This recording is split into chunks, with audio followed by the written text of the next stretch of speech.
ನಿಮ್ಮ ಪ್ರಕಾರ ಯಾಕಾಗಿ ನೃತ್ಯ ಮಾಡಬೇಕು, ಯಾಕೆ ಕುಣಿಬೇಕು? ಎಕ್ಸಸೈಸ್ ಅಂತಾರೆ, ಇನ್ನೊಬ್ರು ಹೇಳ್ತಾರೆ ಎಂಟರ್ಟೈನ್ಮೆಂಟ್ ಅಂತ ಹೇಳಿ. ಆದರೆ ಮುಖ್ಯ ಯಾಕೆ ನಾವು ನೃತ್ಯ ಮಾಡ್ತೇವೆ ಅಂತ ಹೇಳೋ ಉದ್ದೇಶ ಕೇಳಿದ್ರೆ, ಕೊಡಗಲ್ಲಿ ಕ್ಲಾಸಿಕಲ್ಲಿಗೆ ಇಂಪಾರ್ಟೆನ್ಸ್ ಕೊಡೋದಿಲ್ಲ ಅಂತ ಹೇಳೋದು ಕೆಲವರ ವಾದ ಆಗಿತ್ತು. ಅದು ಶುದ್ಧ ಸುಳ್ಳು. ಚಿಕ್ಕೋಳು 2ನೇ ಕ್ಲಾಸಿನ ಹುಡುಗಿ ನಾನು. ಆಕಾಶ ಕಾಣುದಿಲ್ಲ, ಫುಲ್ ಕಾಡು ಹಿಂಗೆ ಕವರ್ ಆಗಿ. ಅಮ್ಮ ಹೇಳೋದು, ನೀನು ಬರುವಾಗ ರಾಮರಕ್ಷ ಸ್ತೋತ್ರ ಮಂತ್ರ ಒಂದ್ಸತಿ ಹೇಳು, ಗಾಯತ್ರಿ ಮಂತ್ರ ಹೇಳು, ಆಗ ನಿಂಗೆ ಮನೆ ತಲುಪ್ತದೆ ಅಂತ. ಹಾವೇ ಕಾಣ್ಬೇಕು ಅಂತಿಲ್ಲ, ಅರಣ್ಯ ಕಂಡ್ರೆ ಸಾಕು, ಟೆನ್ಷನ್ಲಿ ಜನಗಣ ಮನೆ ಎಲ್ಲ ಬರುದು. ಈಗ ನಾವು ತೀರ್ಪುಗಾರರಾಗಿ ಎಲ್ಲ ಹೋಗುವಾಗ ಏನ್ ಕಲ್ತಿದ್ದಾರೆ ಅಂತೇಳಿ ಅವ್ರನ್ನ ತಂದು ಕೂರಿಸಿದ್ದೀವಿ. ಅರ್ಹತೆ ಏನಿದೆ, ಅವ್ರಿಗೆ ಏನ್ ಗೊತ್ತಿದ್ರ ಬಗ್ಗೆ.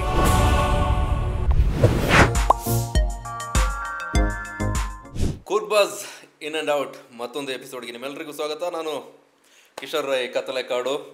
ಇದರಲ್ಲಿ ಗೆಸ್ಟ್ ಇರ್ತಾರೆ, ಗೆಸ್ಟ್ ಅವರ ಜೀವನ ಚಿತ್ರಣವನ್ನು ನಾವು ಕೇಳ್ತಾ ಇರ್ತೀವಿ. ಈ ಬಾರಿ ಯಾವ ಗೆಸ್ಟ್ ಅಂತ ತೋರಿಸ್ತೀನಿ. ಕಾವ್ಯಶ್ರೀ ಕಪಿಲ್ ಅವರು ಕೊಡಗಿಗೆ ಬಂದು 8 ವರ್ಷ 7 ಕಳೀತು. ಕಾವ್ಯಶ್ರೀ ಕಪಿಲ್ ಅವ್ರನ್ನ ಕರೆಸಿದ್ದೇವೆ ಇವತ್ತಿನ ಮಾತುಕತೆಗೆ. ಈ ಮುಂದಿನ ಸಮಯದಲ್ಲಿ ಅವ್ರ ಜೊತೆ ಮಾತುಕತೆ ಮುಂದುವರಿಯುತ್ತೆ. ನೃತ್ಯಗಾರ್ತಿ, ನೃತ್ಯ ಕಲಾವಿದೆ, ನೃತ್ಯ ಶಿಕ್ಷಕಿ, ತಾಯಿ, ಸೊಸೆ, ಮಗಳು, ಯಕ್ಷಗಾನ ಕಲಾವಿದೆ. ಹಾಡಾಡ್ತೀರಾ? ಹಾಡು ಹಾಡ್ತಾರೆ, ಎಲ್ಲವನ್ನೂ ಮಾಡ್ತಾರೆ. ಆಲ್ರೌಂಡರ್. ಎಟ್ ಅ ಟೈಮ್ ಬೇರೆ ಬೇರೆ ಟಾಸ್ಕ್ಗಳನ್ನ ನಿಭಾಯಿಸ್ತಿರುವಂತಹ ವ್ಯಕ್ತಿ. ಅವ್ರನ್ನ ಕರೆಸ್ಬೇಕು ಅಂತ ಇದು ವೀಕ್ಷಕರ ಸಜೆಷನಲ್ಲಿ ಬಂದಂತಹ ಗೆಸ್ಟ್ ಇವರು. ನಾವು ಕರೆಸ್ಬೇಕು ಅಂದ್ಕೊಂಡಿದ್ವಿ, ಅದೆಷ್ಟು ಬೇಗ ಬರ್ತಾರೆ ಅಂದ್ಕೊಂಡಿರಲಿಲ್ಲ.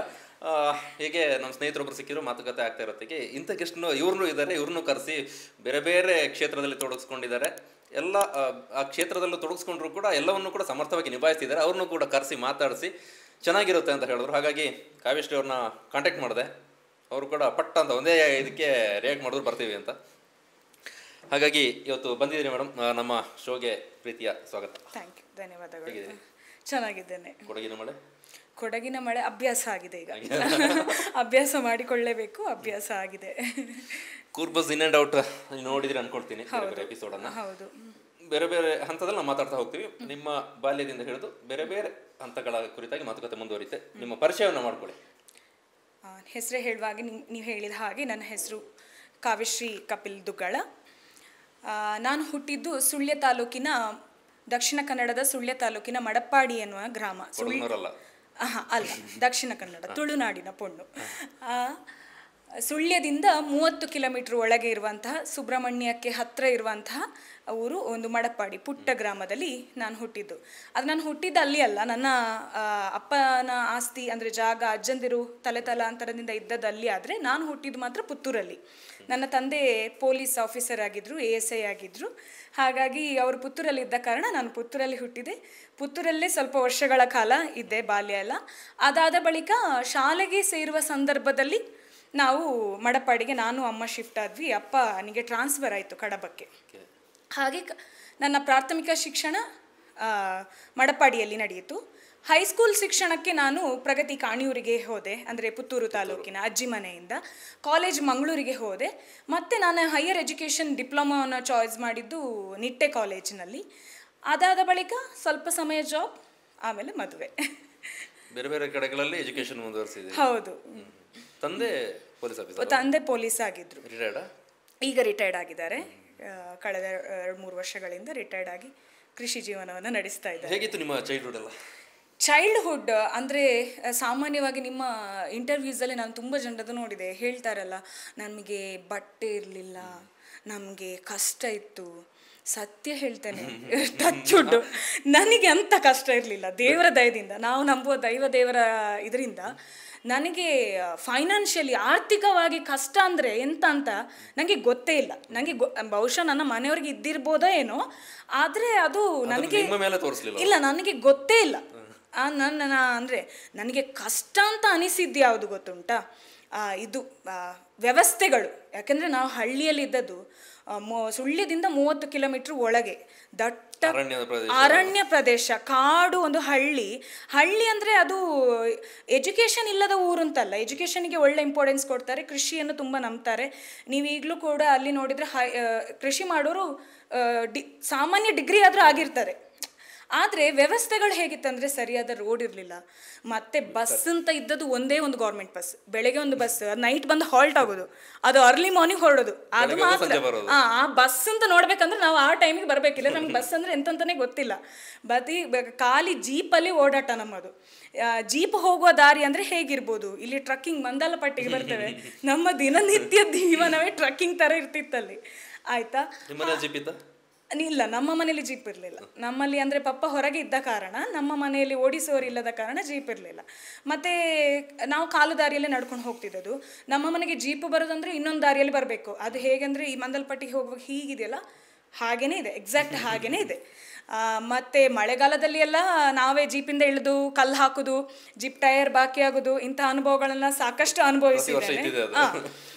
ಹಾಗೆ ನಾನು ಬಲ್ಕಜಿ ಶಾಲೆ ಅಂದರೆ ಮಡಪಾಡಿಯಲ್ಲಿರೋ ಒಂದು ಪುಟ್ಟ ಸರ್ಕಾರಿ ಶಾಲೆ, ಕಿರಿಯ ಪ್ರಾಥಮಿಕ ಶಾಲೆಯಲ್ಲಿ ಪ್ರಾಥಮಿಕ ಶಿಕ್ಷಣವನ್ನು ಮುಗಿಸ್ತಾ ಇದ್ದೆ. ಆವಾಗಲೇ ನನಗೆ ನೃತ್ಯದಲ್ಲಿ ಬಹಳ ಆಸಕ್ತಿ. ಅಂದರೆ ಈಗ ನಾನು ಹೇಳೋದು, ಒಂದು ಮಗುವಿಗೆ ನೃತ್ಯದಲ್ಲಿ ಆಸಕ್ತಿ ಅಥವಾ ಯಾವುದೋ ಒಂದು ವಿಚಾರದಲ್ಲಿ ಆಸಕ್ತಿ ಬರಬೇಕಂದ್ರೆ ಮೂಲ ತಂದೆ ತಾಯಿಗಳಿಗೆ ಅದರಲ್ಲಿ ಆಸಕ್ತಿ ಇರಬೇಕು ಅಂತ.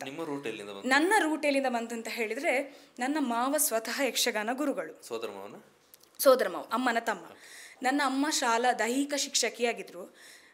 ಶಿಕ್ಷಕಿಯಾಗಿದ್ದರು. ಸಾಂಸ್ಕೃತಿಕದಲ್ಲಿ ಅವರಿಗೆ ಬಹಳಷ್ಟು ಆಸಕ್ತಿ ಇತ್ತು, ಮತ್ತು ಸ್ವತಃ ಅವರು ಹಲವಾರು ನಾಟಕಗಳೇ ತೊಡಗಿಸ್ಕೊಂಡಿದ್ರು, ಮತ್ತು ಅವರಿಗೆ ಸಾಂಸ್ಕೃತಿಕ ವಿಷಯದಲ್ಲಿ ತುಂಬ ಇತ್ತು. ನನ್ನ ಅಪ್ಪ ಪೊಲೀಸ್ ಇಲಾಖೆಯಲ್ಲಿ ಇದ್ದಾರೆ ಅಂತ ಇದ್ದರೆ, ಅವರ ಹೊರತಾಗಿ ನೀವು ಅಪ್ಪ ಏನಾಗ್ತಿದ್ರಿ ಪೊಲೀಸ್ ಆಗದಿದ್ರೆ ಅಂತ ಕೇಳಿದರೆ, ನಾನು ಯಕ್ಷಗಾನ ಆರ್ಟಿಸ್ಟ್ ಆಗ್ತಿದ್ದೆ ಅಂತ ಹೇಳ್ತಾರೆ. ಅಷ್ಟು ಆಸಕ್ತಿ. ಅಂದರೆ ಈಗ ರಿಟೈರ್ಮೆಂಟ್ ಲೈಫಲ್ಲಿ ಹಾಕಿದ್ರಂತೆ, ಪೊಲೀಸ್ ಆಗೋದಕ್ಕಿಂತ ಮೊದಲು ಹಾಕಿದ್ರಂತೆ. ಮತ್ತು ಯಕ್ಷಗಾನವನ್ನು ಮಿಸ್ ಮಾಡ್ತಿರ್ಲಿಲ್ಲ ಅವರು. ಇಲಾಖೆಯಲ್ಲಿ ಇರುವಾಗ ಸಹ ಹಾಗೆ ಅವರಿಗೆ ರಾತ್ರಿ ನಿದ್ರೆ ಬರಬೇಕಂದ್ರೆ ಅದೊಂದು ಭಾಗವತಿಗೆಯನ್ನು ಹಾಕಿ ಮಲಗುವಂಥದ್ದು. ಈಗ ರಿಟೈರ್ಡ್ ಲೈಫಲ್ಲಿ ದಿನಕ್ಕೆ ಒಂದು 3 ಯಕ್ಷಗಾನ ಆದರೂ ನೋಡ್ತಾರೆ ಯೂಟ್ಯೂಬಲ್ಲಿ. ಈಗ ನಾನು ಅದೇ ತಮಾಷೆ ಈಗಷ್ಟೇ ತಮಾಷೆ ಮಾಡಿದ್ದು, ಇನ್ನು ಯೂಟ್ಯೂಬ್ ಅವ್ರು ನಿಮ್ಮ ಹತ್ರ ಕೇಳಬೇಕಪ್ಪ ಯಾವ ಪ್ರಸಂಗ ಬಾಕಿ ಉಂಟು ಯೂಟ್ಯೂಬಲ್ಲಿ ಹಾಕಲಿಕ್ಕೆ ಅಂತ, ಅಷ್ಟು ಯಕ್ಷಗಾನ ಪ್ರೇಮಿ. ಸೊ ಅವರು ಬಾಲ್ಯದಿಂದ, ನಾನು ಹುಟ್ಟಿದಾಗಿಂದ, ಈಗ ನಾನು ಪುತ್ತೂರಲ್ಲಿರುವಾಗ ಮಾಲಿಂಗೇಶ್ವರ ದೇವಸ್ಥಾನಕ್ಕೆ ರೆಗ್ಯುಲರ್ ಕರ್ಕೊಂಡು ಹೋಗ್ತಿದ್ರು. ಅಲ್ಲಿ ಹೈಯೆಸ್ಟ್ ಭರತನಾಟ್ಯಗಳು, ಯಕ್ಷಗಾನಗಳು ಅಲ್ಲಿ ನಡೀತಾಯಿತ್ತು ಆಸುಪಾಸಲ್ಲಿ.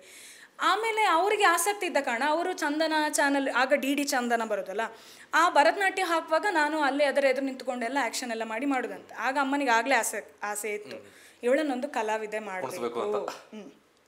ಅಂದರೆ ಅವ್ರಿಗೆ ಆಗಿನ ಕಾಲದಲ್ಲಿ ಭರತನಾಟ್ಯ ಕ್ಲಾಸಿಗೆ ಕಳಿಸುವವರು ಇರಲಿಲ್ಲ, ಹಾಗೆಲ್ಲ ಇತ್ತಲ್ಲ.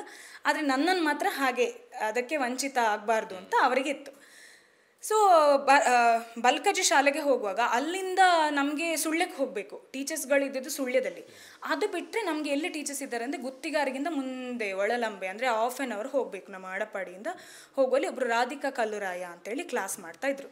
ಆಗ ನನ್ನ ಸ್ಕೂಲಿದ್ದ ಸರ್ ಹೇಳಿದರು, ಇವಳನ್ನ ಡ್ಯಾನ್ಸ್ ಕ್ಲಾಸಿಗೆ ಹಾಕಿ, ಇವಳು ಕ್ಲಾಸಲ್ಲಿ ಈಗ ಇದು ಒಂದು ಫಾರ್ ಎಕ್ಸಾಂಪಲ್ ಒಂದು ಚುಕ್ಕಿ ನಾನು ಹೀಗೆಲ್ಲ ಡ್ಯಾನ್ಸ್ ಮಾಡೋದು, ಸರಿ ಕೂತ್ಕೋ ಕಾವ್ಯ ಅಂತ ಹೇಳಿದ್ರೆ ನನಗೆ ಕೈ ನಿಲ್ತಿಲ್ಲ. ನನ್ನ ಇಮ್ಯಾಜಿನೇಷನ್ ಚುಕ್ಕಿ ಅಂದರೆ ಹೀಗೆ ಪಳ ಹೊಳಿತದೆ, ನನಗೆ ಹಾಗೆ ಕೈಕಲ್ ಕುಣಿತಾ ಇತ್ತು ಆಟೋಮೆಟಿಕ್ಲಿ. ಅದು ತುಂಬ ಸತಿ ಕಂಪ್ಲೇಂಟ್ಸ್ ಆಗಿದೆ ಅಮ್ಮನಿಗೆ, ಅವಳು ಕೂತಲ್ಲಿ ಕೂರುದಿಲ್ಲ, ಅವಳು ಡ್ಯಾನ್ಸ್ ಮಾಡ್ತಾ ಇರ್ತಾಳೆ, ಅವಳನ್ನು ಅದಕ್ಕೆ ಹಾಕಿ ಅವಳದಲ್ಲಿ ಹುಷಾರಾಗ್ತಾಳೆ ಅಂತ ಅಲ್ಲಿ ಸ್ಕೂಲಲ್ಲಿ ಹೇಳ್ತಿದ್ರು. ಸೊ ಅಲ್ಲಿಗೆ ರಾಧಿಕಾ ಕಲ್ಲುರಾಯರವರಿಗೆ ಅಲ್ಲಿಗೆ ಕ್ಲಾಸಿಗೆ ಹೋಗೋದು ಹೇಗೆ ಅನ್ನೋದೇ ಚಾಲೆಂಜ್. ಇಲ್ಲಿಂದ ಅಲ್ಲಿಗೆ ಹೋಗಬೇಕಲ್ಲ. ಚಿಕ್ಕವಳು 2ನೇ ಕ್ಲಾಸಿನ ಹುಡುಗಿ ನಾನು. ನನ್ನ ಅಮ್ಮ ನನ್ನನ್ನು ಅಂದರೆ ರೆಗ್ಯುಲರ್ ಆಗಿ ಅಮ್ಮ ನನ್ನ ಜೊತೆ ಬರುವಷ್ಟು, ಅಮ್ಮನಿಗೆ ಸಹ ಅಂದರೆ ವಯಸ್ಸಾದ ಅಜ್ಜಿ ಇದ್ರು ಮನೇಲಿ, ಮತ್ತು ಹಳ್ಳಿ ಲೈಫ್ ಗೊತ್ತಲ್ಲ, ದನ ಕರುಗಳು ಹೀಗೆಲ್ಲ. ಸೊ ನನ್ನನ್ನು ಅಲ್ಲಿಗೆ ಹಾಕಿದರು. ಒಂದು ಊರಲ್ಲಿ ಒಂದು 2-3 ಜನ ನನಗೆ ಪಾರ್ಟ್ನರ್ಸ್ಗಳನ್ನ ಮಾಡಿ ಹೋದ್ವಿ. ಒಳಲಂಬೆಗೆ ಕ್ಲಾಸಲ್ಲಿ ಕಲಿತಾ ಇದ್ವಿ. ಸ್ಯಾಟರ್ಡೆ ಸ್ಕೂಲ್ ಮುಗಿಸಿ ಅಲ್ಲಿಗೆ ಹೋಗೋದು. ಅಲ್ಲಿ ಹೋಗುವಾಗ ಒಂದೇ ಒಂದು ವ್ಯಾನ್ ಇದ್ದದ್ದು ನಮಗೆ ಮಡಪಡಿಗೆ, ಮುನ್ನಾ ಟ್ರಾವೆಲ್ಸ್ ಅಂತ. ಸೊ ಆ ಮುನ್ನಾ ವ್ಯಾನಲ್ಲಿ ಹೋಗೋದು, ಮಧ್ಯಾಹ್ನ 1:15ಗೆ ವ್ಯಾನ್. ಆಮೇಲೆ ಬರೋದು ಅದೇ ವ್ಯಾನಲ್ಲಿ ಬರೋದು 6:30ಗೆ. ಅದು ತಪ್ಪಿದರೆ ಬೇರೆ ವೆಹಿಕಲ್ ಇಲ್ಲ, ಬಾಕಿ ಅದೊಂದೇ ವೆಹಿಕಲ್, ಲಾಸ್ಟ್ ವೆಹಿಕಲ್ ಅದೊಂದೇ ಇದ್ದದ್ದು. ಅದರಲ್ಲಿ ರಿಟರ್ನ್ ಬರೋದು. ಹೀಗೆ ನಡೀತಾ ಇತ್ತು. ಒಂದು 2ನೇ ಕ್ಲಾಸಿಂದ 3ನೇ ಕ್ಲಾಸ್ 4ನೇ ಕ್ಲಾಸ್ ತನಕ ಅಮ್ಮ ಬರ್ತಾಯಿದ್ರು ಜೊತೆಯಲ್ಲಿ. ಆಮೇಲೆ ಅಮ್ಮ ಬರ್ತಿರ್ಲಿಲ್ಲ. ಅಂದರೆ ಸಂಜೆ ಆಗುವಾಗ ದನಗಳಿಗೆ ಮಡ್ಡಿ ಕೊಡಬೇಕು, ಹಾಲು ಕರಿಯೋ ದನಗಳು ಉಂಟು, ನೀನೇ ಹೋಗಿ ಬಾ ಮಗ. ಕಾಡು ದಾರಿ, ನಮಗೆ ಕಾಡು ದಾರಿ ಅಂದರೆ ಹೇಗೆ ಗೊತ್ತಾ, ಆಕಾಶ ಕಾಣೋದಿಲ್ಲ, ಫುಲ್ ಕಾಡು ಹೀಗೆ ಕವರ್ ಆಗಿ ಮಿಡ್ಲಲ್ಲಿ ಎಲ್ಲೋ ಎಡೆಯಲ್ಲಿ ಒಂದು ಚಂದಮಾಮ ಕಾಣೋದು ಅಥವಾ ಆಕಾಶ ಕಾಣೋದು ಅಷ್ಟೇ. ಮತ್ತು ಇಷ್ಟೇ ಚಿಕ್ಕ 2 ಸೈಡಲ್ಲಿ ತೋಟ. ತೋಟದ ನಡುವಲ್ಲಿ ಇಷ್ಟು ಚಿಕ್ಕ ಕಾಲು ದಾರಿ, ಅದರಲ್ಲಿ ಹಾವುಗಳು ಗೊತ್ತಾ, ಹಾವುಗಳು ಸಿಗೋದು. ಹಾಗೆ ಅಮ್ಮ ಹೇಳೋದು, ನೀನು ಏನು ಮಾಡಬೇಕು ಗೊತ್ತಾ, ಬರುವಾಗ ರಾಮರಕ್ಷ ಸ್ತೋತ್ರ ಮಂತ್ರ ಒಂದ್ಸತಿ ಹೇಳು, ಹನುಮಾನ್ ಚಾಲೀಸ್ ಒಂದ್ಸತಿ ಹೇಳು, ಗಾಯತ್ರಿ ಮಂತ್ರ ಹೇಳು, ಆಗ ನಿಂಗೆ ಮನೆ ತಲುಪ್ತದೆ ಅಂತ. ಇದು ಟೆನ್ಷನಲ್ಲಿ ಬರೋದಲ್ಲ, ಆ ಟೆನ್ಷನಲ್ಲಿ ಸ್ಪೀಡ್ ಶ್ಲೋಕ ಹೇಳಿ ಅದು ಬೇಗ ಮುಗ್ದೋಗುದು. ಅದರ ಮಿಡ್ಲಲ್ಲಿ ಹಾವೇ ಕಾಣಬೇಕು ಅಂತಿಲ್ಲ, ಅರಣೆ ಕಂಡ್ರೆ ಸಹ ಸಾಕು. ಇದು ಒಂದೊಂದ್ಸತಿ ಟೆನ್ಷನ್ಲಿ ಜನಗಣಮನ ಎಲ್ಲ ಬರೋದು, ಜೈ ಹನುಮಾನ್ ಬರುವ ಬದಲು ಜನಗಣಮನ ಸಹ ಬರ್ತಿತ್ತು. ಹಾಗೆ ಓಡೋದು, ಸ್ಪೀಡ್ ಓಡಿ ಓಂ ನಮಃ ಶಿವಾಯ, ಓಂ ನಮಃ ಶಿವಾಯ, ಓಂ ಮಾಲಿಂಗೇಶ್ವರ ಅಂತೆಲ್ಲ ಜೋರ್ ಬೊಬ್ಬೆ ಹೊಡ್ಕೊಂಡು ದಾರಿಯಲ್ಲಿ ನಡ್ಕೊಂಡು ಬರ್ತಿದ್ದದು. ಹಾಗೆ ಮಂತ್ರಗಳು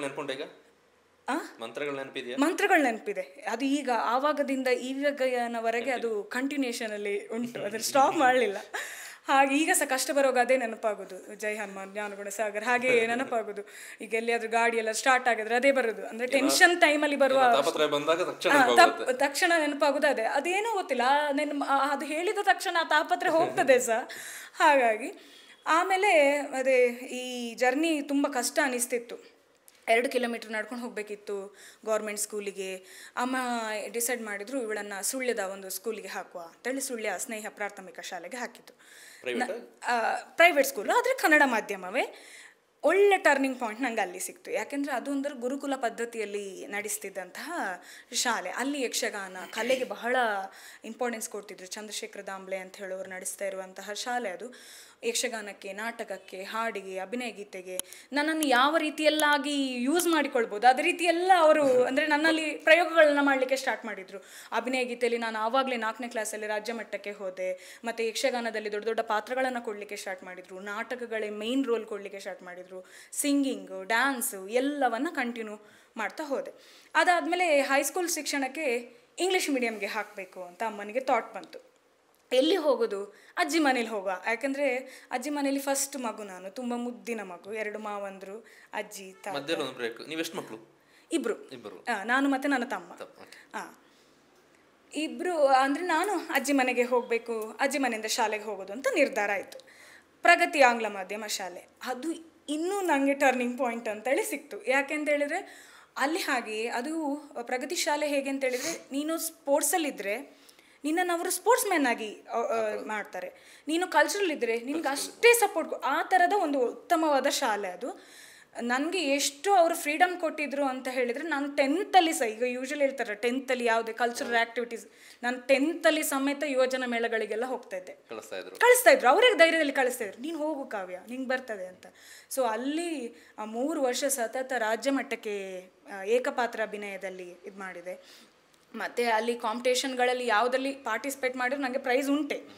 ಮತ್ತು ನನಗೆ ರಿಪೀಟ್ ಬರ್ತದೆ ಅಂತ ಬೇರೆ ಬೇರೆ ಜಡ್ಜಸನ್ನು ಕಳಿಸಿದ್ರು ಸಹ ಪ್ರೈಸ್ ನನಗೆ ಬರ್ತಿತ್ತು. ಎಲ್ಲದರಲ್ಲಿ ಸಹ, ಸಿಂಗಿಂಗಲ್ಲಿ ಆಗೋದು, ಡ್ಯಾನ್ಸಲ್ಲಿ, ಛದ್ಮವೇಷ, ಭಾಷಣ, ಎಲ್ಲದರಲ್ಲಿ ಸಹ ಬರ್ತಿತ್ತು. ಸೊ ಅದು ಒಳ್ಳೆ ಟರ್ನಿಂಗ್ ಪಾಯಿಂಟ್ ಆಯಿತು. ಅಲ್ಲಿಗೆ ಹೋಗೋದು ನಿಮ್ಮ ತಮ್ಮ ಇಲ್ಲಿ ಬೇಡ ಅಂತ ಹೇಳಿಲ್ವಾ, ನಾವು ಒಬ್ಬನೇ ಆಗ್ತೀನಿ ಅಂತ? ಇಲ್ಲ, ಅವ್ನು ನನಗೆ ಚಿಕ್ಕ ತಮ್ಮ. ನನಗೆ ನಾನು 8th ಇರುವಾಗ ಅವ್ನು ಹುಟ್ಟಿದ್ದು ಹಾಗೆ. ಸೊ ಅದು ನಮಗೆ ಆ ಒಂದು ಎಂತ ಹೇಳೋದು, ಗುದ್ದಾಟಗಳೆಲ್ಲ ಆಗುವ ಇಲ್ಲ. ನನಗೆ ತುಂಬ ಪ್ರೀತಿ, ಚಿಕ್ಕ ತಮ್ಮ ಅಂತ ಹೇಳುವಂಥ ರೀತಿಯಲ್ಲಿ. ಹಾಗೆ ಅಜ್ಜಿ ಮನೆಗೆ ಹೋದ ತಕ್ಷಣ ಹೇಳಿದೆಲ್ಲ, ಮಾವ ಯಕ್ಷಗಾನ ಗುರು ಅಂತ. ಸೊ ದಿನ ಬೆಳಗಾದರೆ ನಮ್ಮ ಮನೆಯಲ್ಲಿ ತಾಳಮದ್ದಳೆ, ಯಕ್ಷಗಾನ ತರಗತಿಗಳು ಮನೆಯಲ್ಲಿ ಅವರು ಮಾವ ನಡೆಸ್ತಾ ಇದ್ರು. ಮತ್ತು ಮಾವ ಸರ್ಕಾರಿ ಶಾಲೆಯ ಶಿಕ್ಷಕರಾಗಿದ್ದರು, ಅತ್ತೆ ಸಹ ಶಿಕ್ಷಕಿಯಾಗಿದ್ದರು. ಅವರು ಯಾವುದೆಲ್ಲ ಶಾಲೆಗಳಲ್ಲಿ ಪಾಠ ಮಾಡ್ತಾಯಿದ್ರು, ಶಿಕ್ಷಕ ಆ ಶಾಲೆಗಳಿಗೆಲ್ಲ ನಾನು ಡ್ಯಾನ್ಸ್ ಕಲಿಸ್ಲಿಕ್ಕೆ ಹೋಗಿದ್ದೇನೆ ಚಿಕ್ಕದಿರುವಾಗ, ಮಾವನ ಜೊತೆ ಹೋಗೋದು. ಮತ್ತು ಮಾವ ಶಿಬಿರಗಳನ್ನು ನಡೆಸ್ತಾಯಿದ್ರು, ಬೇಸಿಗೆ ಶಿಬಿರ, ಅದಕ್ಕೆಲ್ಲ ನಾನು ಪಾರ್ಟಿಸಿಪೇಟ್ ಮಾಡ್ತಿದ್ದೆ. ಡ್ಯಾನ್ಸ್ ಅಂತ ಪೋರ್ಷನ್ ಬರುವಾಗ ನಾನು ಟೀಚರ್ ಆಗೋದು, ಉಳಿದ ವಿಷಯದಲ್ಲಿ ನಾನು ಕಲೀಲಿಕ್ಕೆ ಕೂತ್ಕೊಳ್ಳೋದು. ಹೀಗೆ ಅದರಲ್ಲೇ ಹೋಯಿತು. ಏನಾಯ್ತಂದರೆ ಜಾಸ್ತಿ ಇದರಲ್ಲೇ ತೊಡಗಿಸಿಕೊಳ್ತೇನೆ ಅಂತ ಸ್ಟ್ರಿಕ್ಟಾಗಿ ಇರುವಲ್ಲಿ ಹಾಕಬೇಕು, ಸ್ವಲ್ಪ ಸ್ಟಡೀಸ್ ಕಡೆ ಕಾನ್ಸಂಟ್ರೇಷನ್ ಮಾಡಬೇಕು ಅಂತ ಮತ್ತೆ ನನ್ನನ್ನು ಡಿಪ್ಲೊಮಾಕ್ಕೆ ಹಾಕಿದರು. ಈ ಅವಧಿಯಲ್ಲಿ ನಿಮ್ಮ ಶೈಕ್ಷಣಿಕವಾಗಿ ಹೇಗಿದ್ರಿ ಓದೋದ್ರಲ್ಲಿ? ಏವ್ರೇಜ್ ಆಯಿತಾ, ಅಂದರೆ ಫೈಲ್ ಆಗೋ ಕ್ಯಾಂಡಿಡೇಟ್ ಅಂತೂ ಅಲ್ಲ, ಫಸ್ಟ್ ಬರುವ ಕ್ಯಾಂಡಿಡೇಟು ಸಹ ಅಲ್ಲ, ಅದು 2ರ ಮಿಡ್ಲಲ್ಲಿ ಮ್ಯಾನೇಜ್ ಮಾಡಿಕೊಂಡಿದ್ದೆ.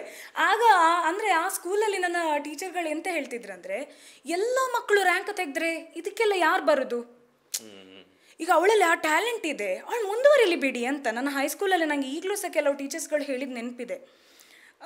ಎಲ್ಲರೂ ಮಾರ್ಕ್ ತೆಗಿಬೇಕು ಅಂತ ನಾವು ಪ್ರೆಷರ್ ಮಾಡಲಿಕ್ಕೆ ಆಗೋದಿಲ್ಲ, ಅಥವಾ ಎಲ್ಲರೂ ಕಲ್ಚರರಿಗೆ ಹೋಗಬೇಕು ಅಂತ ಪ್ರೆಷರ್ ಮಾಡಲಿಕ್ಕೆ ಆಗೋದಿಲ್ಲ. ಅವಳಲ್ಲಿ ಇದೆ ಟ್ಯಾಲೆಂಟ್, ಅವಳು ಮುಂದುವರಿಲಿ, ಅವಳು ಫೇಲ್ ಆಗೋ ಕ್ಯಾಂಡಿಡೇಟ್ ಅಲ್ಲಲ್ಲ. ಹೋಗಲಿ ಬಿಡಿ ಅಂತ. ಟೀಚರ್ಸ್ ಏನೋ ಹಾಗೆ ಹೇಳಿದ್ರು. ಈಗ ಸಹಜವಾಗಿ ಮನೆಯಲ್ಲಿ ಅಪ್ಪ ಅಮ್ಮನಿಗೆ ಮನೇಲಿ ಇರೋರಿಗೆ ಇದ್ದೇ ಇರುತ್ತೆ, ಮಗಳು ಓದಬೇಕು, ಒಳ್ಳೆ ರ್ಯಾಂಕ್ ಬರಬೇಕು, ಮಾರ್ಕ್ ಬರಬೇಕು, ಟಾಪ್ ಬರಬೇಕು ಅಂತಲ್ಲ. ನಿಮ್ಮನೇಲಿ ಆ ರೀತಿ ಏನಾಯ್ತು? ಇತ್ತು ಆಯ್ತಾ. ಅಂದರೆ ಕಲ್ಚರಲ್ಗೆ ಹೋಗದೆ ನೀನು ಕೂತ್ಕೊ ಅಂತೇಳಿ ಇರಲಿಲ್ಲ. ಅದನ್ನು ಬ್ಯಾಲೆನ್ಸ್ ಮಾಡು, ಇದನ್ನು ಬ್ಯಾಲೆನ್ಸ್ ಮಾಡು, ಕಲಿ, ಇದ್ರ ಜೊತೆ ಇದು ಮಾಡು ಅಂತ.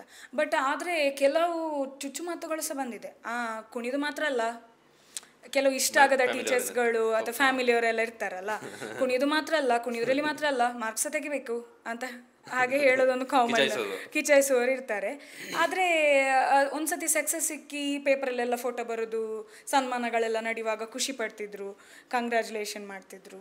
ಮತ್ತೆ ನಿಮಗೇನಾದ್ರು ಅನ್ಸಿತ್ತು, ನಾ ಇದರಲ್ಲೇ ಹೋದ್ರೆ ಬೇರೆಯವ್ರು ಮಾರ್ಕ್ ಪಡಿತಾ ಇದ್ದಾರೆ, ಒಳ್ಳೆ ರ್ಯಾಂಕ್ ಬರ್ತಾ ಇದೆ, ನನಗೇನಾದ್ರು ಮಾರ್ಕ್ ಕಡಿಮೆ ಆಗ್ಬಿಟ್ರೆ ಫ್ಯೂಚರ್ ಹೆಂಗೆ ಅಂತ ಅನ್ಸಿತ್ತು? ನಂಗೆ ಅಂತ ಆಲೋಚನೆ ಇರಲಿಲ್ಲ.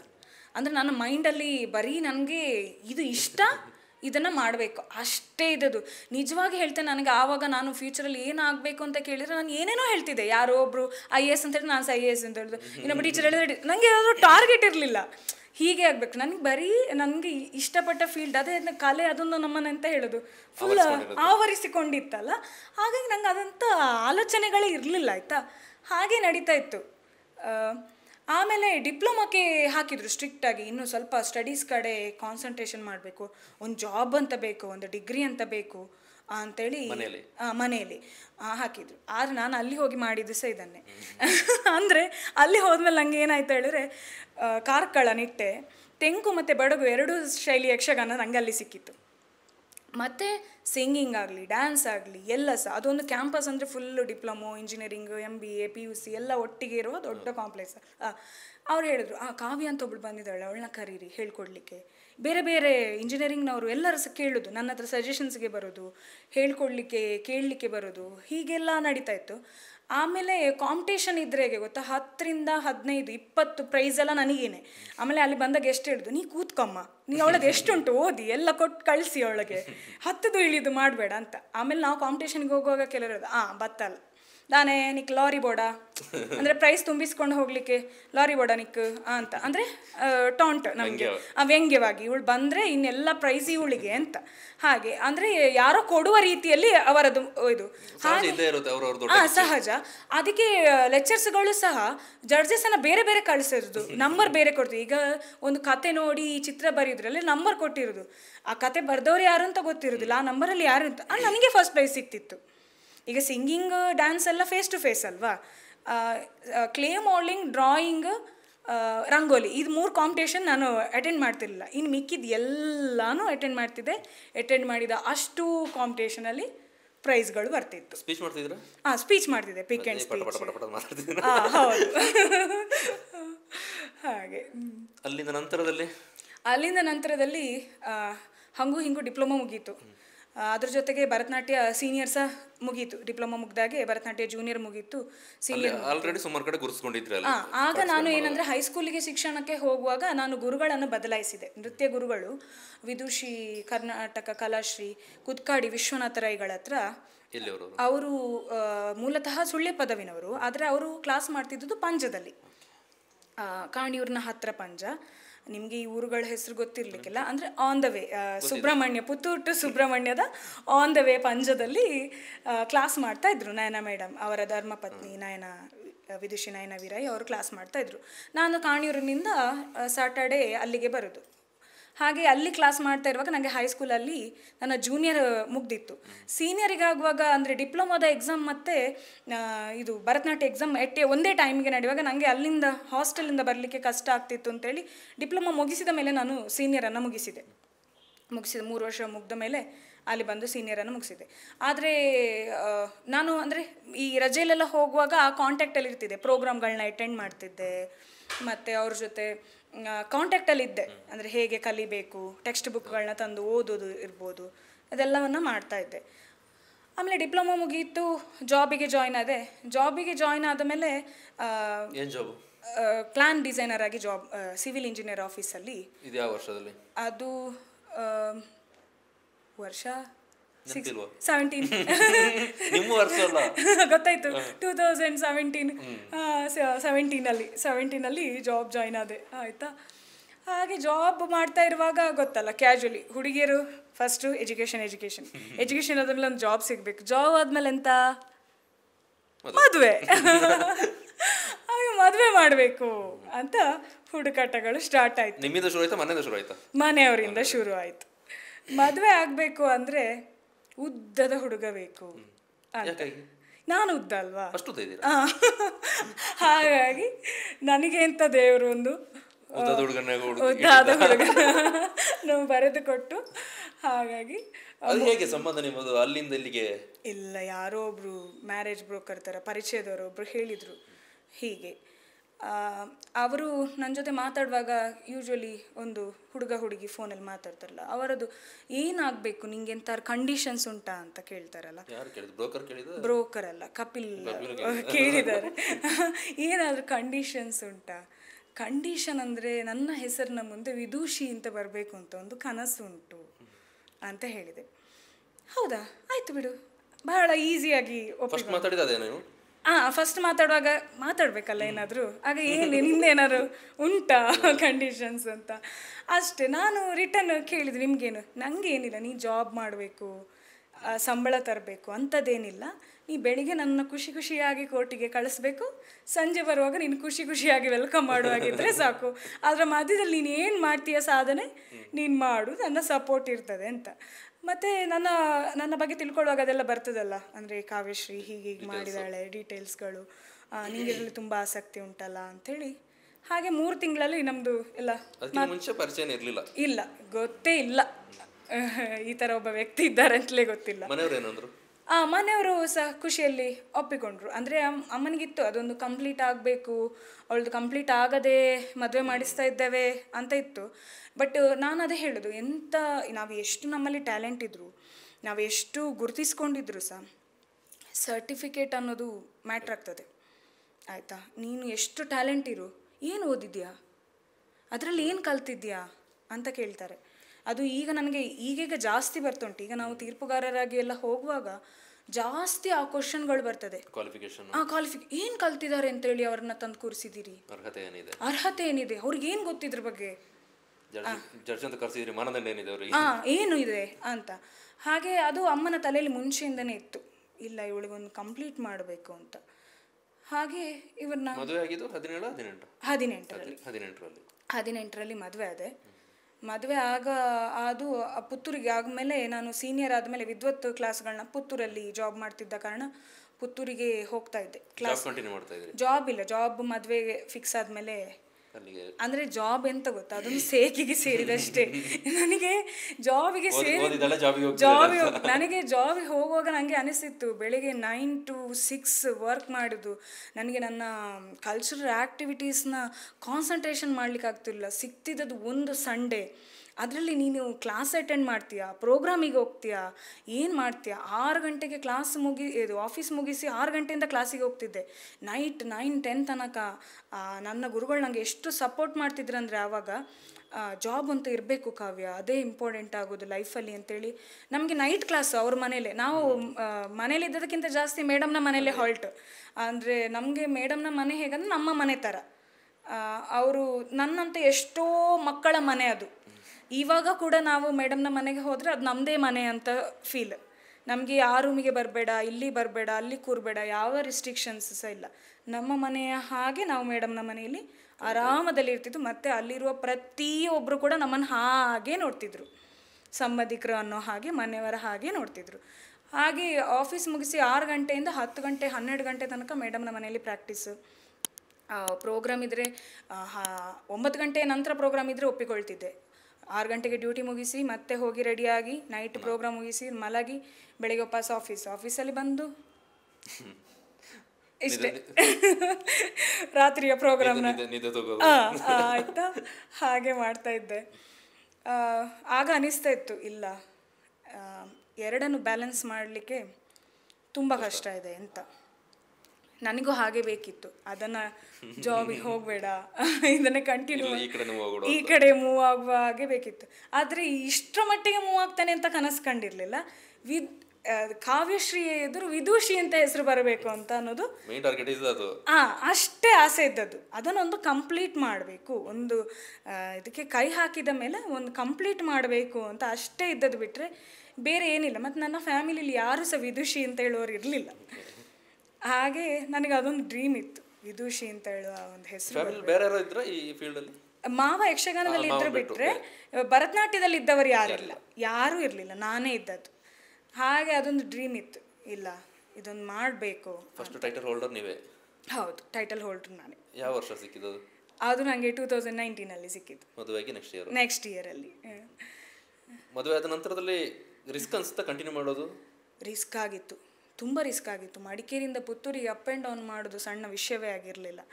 ಮತ್ತು ಅದೇ ಸಪೋರ್ಟ್ ಇರುವ ಹಸ್ಬೆಂಡ್ ಸಿಕ್ಕಿದಾಗ ಬೇರೆ ಎಂಥ ಯಾವ ಮಾತುಗಳು ಸಹ ಅದು ಇಲ್ಲಿ ತನಕ ಹೋದರೂ ಹೀಗೆ ಹೋಗ್ತಾ ಇತ್ತು, ಬಿಟ್ಟರೆ ಅದ್ರ ಮನಸ್ಸಿನ ತನಕ ಒಂದೊಂದು ಸರ್ತಿ ತಗೊಳ್ತಿದ್ದೆ. ಆವಾಗ ಅದು ತಗೊಳ್ಳೋದ ಹಾಗೆ ತಡೆಗೊಡೆಯಾಗಿ ಹಸ್ಬೆಂಡ್ ಇರ್ತಿದ್ದು, ನಿಂಗೆ ಮಾಡಬೇಕಾ ಇದನ್ನೆಲ್ಲ ಅನುಭವಿಸ್ಲಿಕ್ಕೆ ನೀನು ರೆಡಿ ಇರಬೇಕು, ನೀನು ಹೋಗು ಕ್ಲಾಸ್ ತಗೋ ಅಂತ. ಆವಾಗ ವಿದ್ವತ್ ಪೂರ್ವವನ್ನು ಹಾಗೆ ಮುಗಿಸಿದೆ. ವಿದ್ವತ್ ಅಂತಿಮ ಇನ್ನೊಂದು ಬಾಕಿ ಇತ್ತು. ಅಷ್ಟರಲ್ಲಿ ನನಗೆ ಮಗ ಹುಟ್ಟ. 19ನಲ್ಲಿ ಏನಾಯಿತು, ಮಗ ಹುಟ್ಟಿದ 6 ಮಂತ್ ಅಮ್ಮನ ಮನೇಲೇ ಇದ್ದಲ್ಲ. 6 ಮಂತ್ ರೆಸ್ಟ್ ಆದಮೇಲೆ ಹಸ್ಬೆಂಡ್ ಹೇಳಿದ್ದು, ಹೇಗೂ ನೀನು ಅಮ್ಮನ ಮನೇಲಿ ಎಡ್ಜಸ್ಟ್ ಆಗಿದ್ದ, ನಾನಿಲ್ಲಿ ಎಡ್ಜಸ್ಟ್ ಆಗಿದ್ದೇನೆ, ಸೊ ನೀನು ಒಂದು ಕಂಟಿನ್ಯೂ ಅದನ್ನು ಮುಗಿಸಿಯೇ ಬಾ ಅಂತ. 6 ತಿಂಗಳ ಮಗುವನ್ನು ಅಮ್ಮನ ಕೈಯಲ್ಲಿ ಕೊಟ್ಟು ನಾನು ಕ್ಲಾಸಿಗೆ ಹೋಗ್ತಾ ಇದ್ದದ್ದು ಪುತ್ತೂರಿಗೆ. ಅದರ ಬಗ್ಗೆ ಮಾತಾಡುವ. ಬ್ರೇಕಲ್ಲಿ ಬಿಸಿ ಬಿಸಿ ಕಾಫಿ ಕೊಟ್ಟಿದ್ದಾರೆ, ಕಾಫಿ ಕುಡ್ಕೊಂಡು ಮಾತಾಡೋಣ. ಮಾತು ನಿಲ್ಲಿಸಿದ್ರಿ ನೀವು. ಪುತ್ತೂರಲ್ಲಿ ಹೋಗಿ ನಿಮ್ಮ ವಿದ್ವತ್ ಎಜುಕೇಷನ್ ಅನ್ನು ಮುಗಿಸಿದೆ. ಇವರು ವಿದ್ವತ್ ಅಂದರೆ ಇವ್ರಿಗೆ ಡ್ಯಾನ್ಸ್ ಎಕ್ಸಾಮ್ ಅಂದರೆ ಹಸ್ಬೆಂಡ್ಗೆ ಏನು ಗೊತ್ತಿತ್ತಂದರೆ ಡ್ಯಾನ್ಸ್ ಮಾಡೋದಷ್ಟೇ ಅಂತ ಗೊತ್ತಿತ್ತು. ಕಲೀಲಿಕ್ಕೆ ಎಷ್ಟುಂಟು ಅಂತ ಅವ್ರಿಗೆ ಗೊತ್ತಿರಲಿಲ್ಲ. ಪರಿಶ್ರಮ ಜೊತೆಗೆ ಅದರ ಲಾಭ ಏನೆಲ್ಲ ಇದೆ ಅಂತ. ಇಷ್ಟು ಟೆಕ್ಸ್ಟ್ ಬುಕ್ಗಳು, ಇಷ್ಟು ನೋಟ್ಸ್ಗಳು, ಇಷ್ಟು ಕಲಿಯೋದು ಇವರಿಗೆ ಅದರ ಅರಿವೇ ಇರಲಿಲ್ಲ. ಇಷ್ಟು ಕಲೀಲಿಕ್ಕುಂಟ ಅಂತ. ಅಂದರೆ ಒಂದು ಕಡೆಯಿಂದ ಮಗುವನ್ನು ಬ್ಯಾಲೆನ್ಸ್ ಮಾಡಬೇಕು, ಒಂದು ಕಡೆಯಿಂದ ಕ್ಲಾಸಿಗೆ ಹೋಗಿ ಬರಬೇಕು, ಮನೆ ನೋಡಿಕೊಳ್ಳುವ ಯಾವುದಿಲ್ಲ, ಎಲ್ಲ ಅಮ್ಮ ಇದ್ದರು. ಮಗು ಇದು ಸಹ ಅಷ್ಟೇ. ನಾನೊಂದು ಹೆಸರಿಗೆ ನೇಮ್ಸೇಕಿಗೆ ಅಮ್ಮ ಆಗಿದ್ದೆ, ಬಿಟ್ಟರೆ ನನ್ನ ಅಮ್ಮನೇ ನನ್ನ ಮಗುವಿದ ಅಮ್ಮ ಆಗಿದ್ದರು. ಆದರೂ ಕೂಡ ಅದನ್ನು ಒಂದು ಹ್ಯಾಂಡಲ್ ಮಾಡೋದು ಸ್ವಲ್ಪ ಕಷ್ಟ ಆಗಿತ್ತು. ಮನೆಯಿಂದ ಒಂದು 6 ತಿಂಗಳು ಅದರದ್ದು ಟ್ರೈನಿಂಗ್ ಪ್ರೊಸೆಸ್ ಇದೆಯಲ್ಲ. ಒಂದು ಸತಿ ಅಂದರೆ ಎಂತ ಹೇಳೋದು, ಪ್ರೆಗ್ನೆಂಟ್ ಆಗಿ ಒಂದಷ್ಟು ಗ್ಯಾಪ್ ತಗೊಂಡು ಡೆಲಿವರಿ ಆದ ಮೇಲೆ ಬಾಡಿ ಹೇಳಿದ ಹಾಗೆ ಸ್ಪಂದಿಸೋದಿಲ್ಲ. ತಲೆಯಲ್ಲಿ ಹೇಳ್ತಾ ಇರ್ತದೆ ಬಾಡಿ ಹೀಗೆ ಬಳಕಬೇಕು, ವಾರ್ಮ್ ಅಪ್ ಆಗಬೇಕು. ಆ ಟೈಮಲ್ಲಿ ನನ್ನ ಗುರುಗಳು ನನಗೆ ತುಂಬ ಸಪೋರ್ಟಿವ್ ಆಗಿ ಇದ್ದರು. ಇದೆಲ್ಲ ದೊಡ್ಡ ವಿಷಯ ಅವ್ರಿಗೆ, ಅಂದರೆ ನನಗೆ ನೋವಾಗೋದು ಅವ್ರಿಗೆ ಗೊತ್ತಾಗ್ತಿರ್ತಿತ್ತು, ಅದನ್ನು ಹೈಲೈಟ್ ಮಾಡ್ತಿಲ್ಲ. ಅದೆಲ್ಲೆಂತ ಅದೆಲ್ಲಿರ್ತದೆ ಆ ಥರದಲ್ಲಿ ಮಾತಾಡ್ತಾ ಇದ್ರು. ಹಾಗೆ ನನ್ನ ವಿದ್ವತ್ ಇದನ್ನು ಕನಸನ್ನು ಪೂರೈಸಿಕೊಂಡೆ 2019. ಇಲ್ಲ, 2018 ನನ್ನ ಮದುವೆಗೆ ಬರುವಾಗಲೇ ಇಲ್ಲಿ ನಾನು ಮದುವೆಗೆ 2 ತಿಂಗಳಲ್ಲೇ ಕ್ಲಾಸ್ ಸ್ಟಾರ್ಟ್ ಮಾಡಿದ್ದೇನೆ ಮಡಿಕೇರಿಯಲ್ಲಿ. ಆ ಕ್ಲಾಸ್ ಸ್ಟಾರ್ಟ್ ಮಾಡಿದ ಕಥೆಯನ್ನು ಹೇಳ್ತೇನೆ ಕೇಳಿ. ಮದುವೆ ಆಗಿ ಬಂದು ಒಂದು 2 ಮಂತ್ಸ್ ಮನೇಲಿದ್ದೆ ಆರಾಮದಲ್ಲಿ. ಈ 2 ಮಂತ್ಸ್ ಅಲ್ಲಿ ಬೇರೆ ಹೊರಗಡೆ ತಿರುಗಾಡೋದು, ಅಲ್ಲಿ ಆ ಕಡೆ ಹೋಗ್ಬೇಕು ಈ ಕಡೆ ಹೋಗ್ಬೇಕು ಏನೆಲ್ಲ ಪ್ಲಾನ್ಸ್ ಹಾಕೊಂಡಿರ್ತಾರೆ. ನಿಮಗೆ ಆ ರೀತಿ ಪ್ಲಾನ್ಸ್ ಏನಿರ್ಲಿಲ್ವಾ? ಹೋಗಿದ್ದೇವೆ ಸರ್, 2 ತಿಂಗಳೊಳಗೆ ಮುಗಿಸಿದ್ರಿ? 2 ತಿಂಗಳೊಳಗೆ ಹೋಗಿ ಮುಗಿಸಿದ್ದೇವೆ. ಮತ್ತೆ ಹಸ್ಬೆಂಡ್ ಸಹ ಸ್ವಲ್ಪ ಬ್ಯುಸಿ ಇದ್ರು. ಕೋರ್ಟ್ ಮಾರ್ಚಲ್ಲಿ ಮದುವೆ, ಅದು ಏಪ್ರಿಲ್ ಮೇ ವೆಕೇಶನ್ ಟೈಮಲ್ಲಿ ಚಂದ ಹೋಗುವಂಥದ್ದು ಹೋಗ್ಕೊಂಡಿದ್ದೆ. ಹಸ್ಬೆಂಡ್ ಯಾರು ಅಂತ ಹೇಳ್ಕೊಡಿ. ಕಪಿಲ್ ಕುಮಾರ್ ದುಗ್ಗಳ. ಅನೇಕರು ನೋಡಿರ್ತೀರಿ, ಹೈಟ್ ಅಂತ ಹೇಳೋದ್ರಲ್ಲ, ಹೈಟ್ ಮನುಷ್ಯನೇ. ಮಡಿಕೇರಿಯಲ್ಲಿ, ಕೊಡಗಲ್ಲಿ ಬಹುತೇಕ ಜನರಿಗೆ ಗೊತ್ತಿರುತ್ತೆ, ಮಡಿಕೇರಿಯಲ್ಲಿ ವಕೀಲರಾಗಿ ಪ್ರಾಕ್ಟೀಸ್ ಮಾಡ್ತಾ ಇದ್ದಾರೆ. ಜೊತೆಗೆ ಬೇರೆ ಬೇರೆ ಆಕ್ಟಿವಿಟೀಸ್ ಅಲ್ಲಿ ಕಬಡ್ಡಿ ಪ್ಲೇಯರು, ಶಾರ್ಟ್ ಪುಟ್ ಮಾಡ್ತಾರೆ, ಶಾರ್ಟ್ ಪುಟ್ ಎಸಿತಾರೆ. ಎಲ್ಲೇ ಶಾರ್ಟ್ ಪುಟ್ ಹೋದ್ರು ನೀವು ಹೇಳ್ದಂಗೆ, ನೀವು ಡಾನ್ಸ್ ನಲ್ಲಿ ಪ್ರೈಸ್ ತಗೊಂಡ್ರೆ ಶಾರ್ಟ್ ಪುಟ್ ಇವೆಂಟ್ ಹೋದ್ರೆ ಕಪಿಲ್ ಇದ್ರೆ ಅಲ್ಲಿ ನಾವು ಹಾಕೋದೇ ಬೇಡ ಅಂತ. ಅದು ಬಿಟ್ಟು ಬೇರೆ ಏನ್ ಮಾಡ್ತಾರೆ? ಅದು ಬಿಟ್ಟು ಈಗ ಸಂಘ ಸಂಸ್ಥೆಗಳಲ್ಲೆಲ್ಲ ಸುಮಾರು ಗುರುತಿಸಿಕೊಂಡಿದ್ದಾರೆ. ಕಬಡ್ಡಿ ಅಸೋಸಿಯೇಷನ್ಲಿದ್ರು, ಹಾಗೆ ಸಮಾಜ ಸೇವೆ. ಹಾಗೆ 2018 ಅದೇ 2 ಮಂತ್ಸ್ ಗ್ಯಾಪ್ ಇತ್ತಲ್ಲ, ಆ ಗ್ಯಾಪಲ್ಲಿ ನಾನು ಆಲ್ರೆಡಿ ಫೇಸ್ಬುಕ್ಕಲ್ಲೆಲ್ಲ ಸ್ವಲ್ಪ ಡ್ಯಾನ್ಸದು ಫೋಟೋಸ್, ಫೇಸ್ಬುಕ್ಕಲ್ಲಿ ಫೋಟೋಸ್ ಅಪ್ಲೋಡ್ ಮಾಡೋದು ಸ್ವಲ್ಪ ಕಮ್ಮಿ ಇತ್ತು. 1-2 ಫೋಟೋಸು ಡ್ಯಾನ್ಸದು ರಿಲೇಟೆಡ್ ಪೋಸ್ಟರ್ಸ್ಗಳು ಪೇಪರಲ್ಲಿ ಬಂದದೆಲ್ಲ ಇತ್ತು, ಟ್ಯಾಗ್ ಮಾಡಿದೆಲ್ಲ.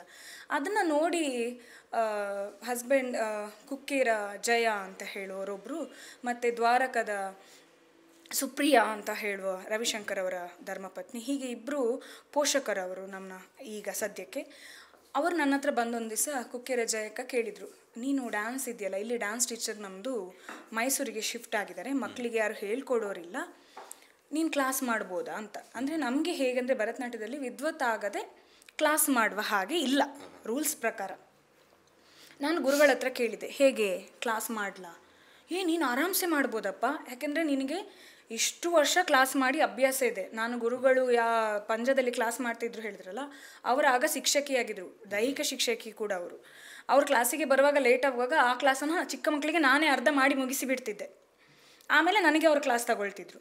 ಆಮೇಲೆ ಈ ಮಾವನ ಜೊತೆ ಎಲ್ಲ ಬೇರೆ ಬೇರೆ ಸ್ಕೂಲ್ಗಳಿಗೆ ಡ್ಯಾನ್ಸ್ ಹೇಳಿಕೊಡ್ಲಿಕ್ಕೆ ಹೋಗಿ ನನಗೆ ಅಭ್ಯಾಸ ಆಗಿತ್ತು. ಕ್ಲಾಸ್ ಟೀಚಿಂಗ್ ಮಾಡೋದು ಹೇಗೆ ಅನ್ನೋ ನ್ಯಾಕಿತ್ತು. ಟೀಚರ್ ಹೇಳಿದರು, ಖಂಡಿತ ನಿನಗೆ ಮಾಡ್ಬೋದು, ವಿದ್ವತ್ತು ನಿನಗೆ ಈಗ ಅದು ನಿನ್ನ ಈ ಸ್ಟಡೀಸ್ ಪ್ರಾಬ್ಲಮಿಂದ ಆಗಲಿಲ್ಲ ಅಷ್ಟೇ, ಬಿಟ್ಟೆ ನಿನಗೆ ಪಾಠ ಆಗಿದೆ ಅಲ್ವಾ, ಎಕ್ಸಾಮ್ ಕಟ್ಟಲಿಲ್ಲ ಒಂದೇ ಅಲ್ವಾ, ನೆಕ್ಸ್ಟ್ ಇಯರ್ ಕಟ್ಬೋದು ಎಕ್ಸಾಮು, ನೀನು ಕ್ಲಾಸ್ ಸ್ಟಾರ್ಟ್ ಮಾಡು ಅಂತ ಹೇಳಿದರು. ಹಸ್ಬೆಂಡ್ ಒಟ್ಟಿಗೆ ಕೇಳುವಾಗ ಹಸ್ಬೆಂಡ್ಗೆ ಫುಲ್ ಖುಷಿ ಆಯಿತು.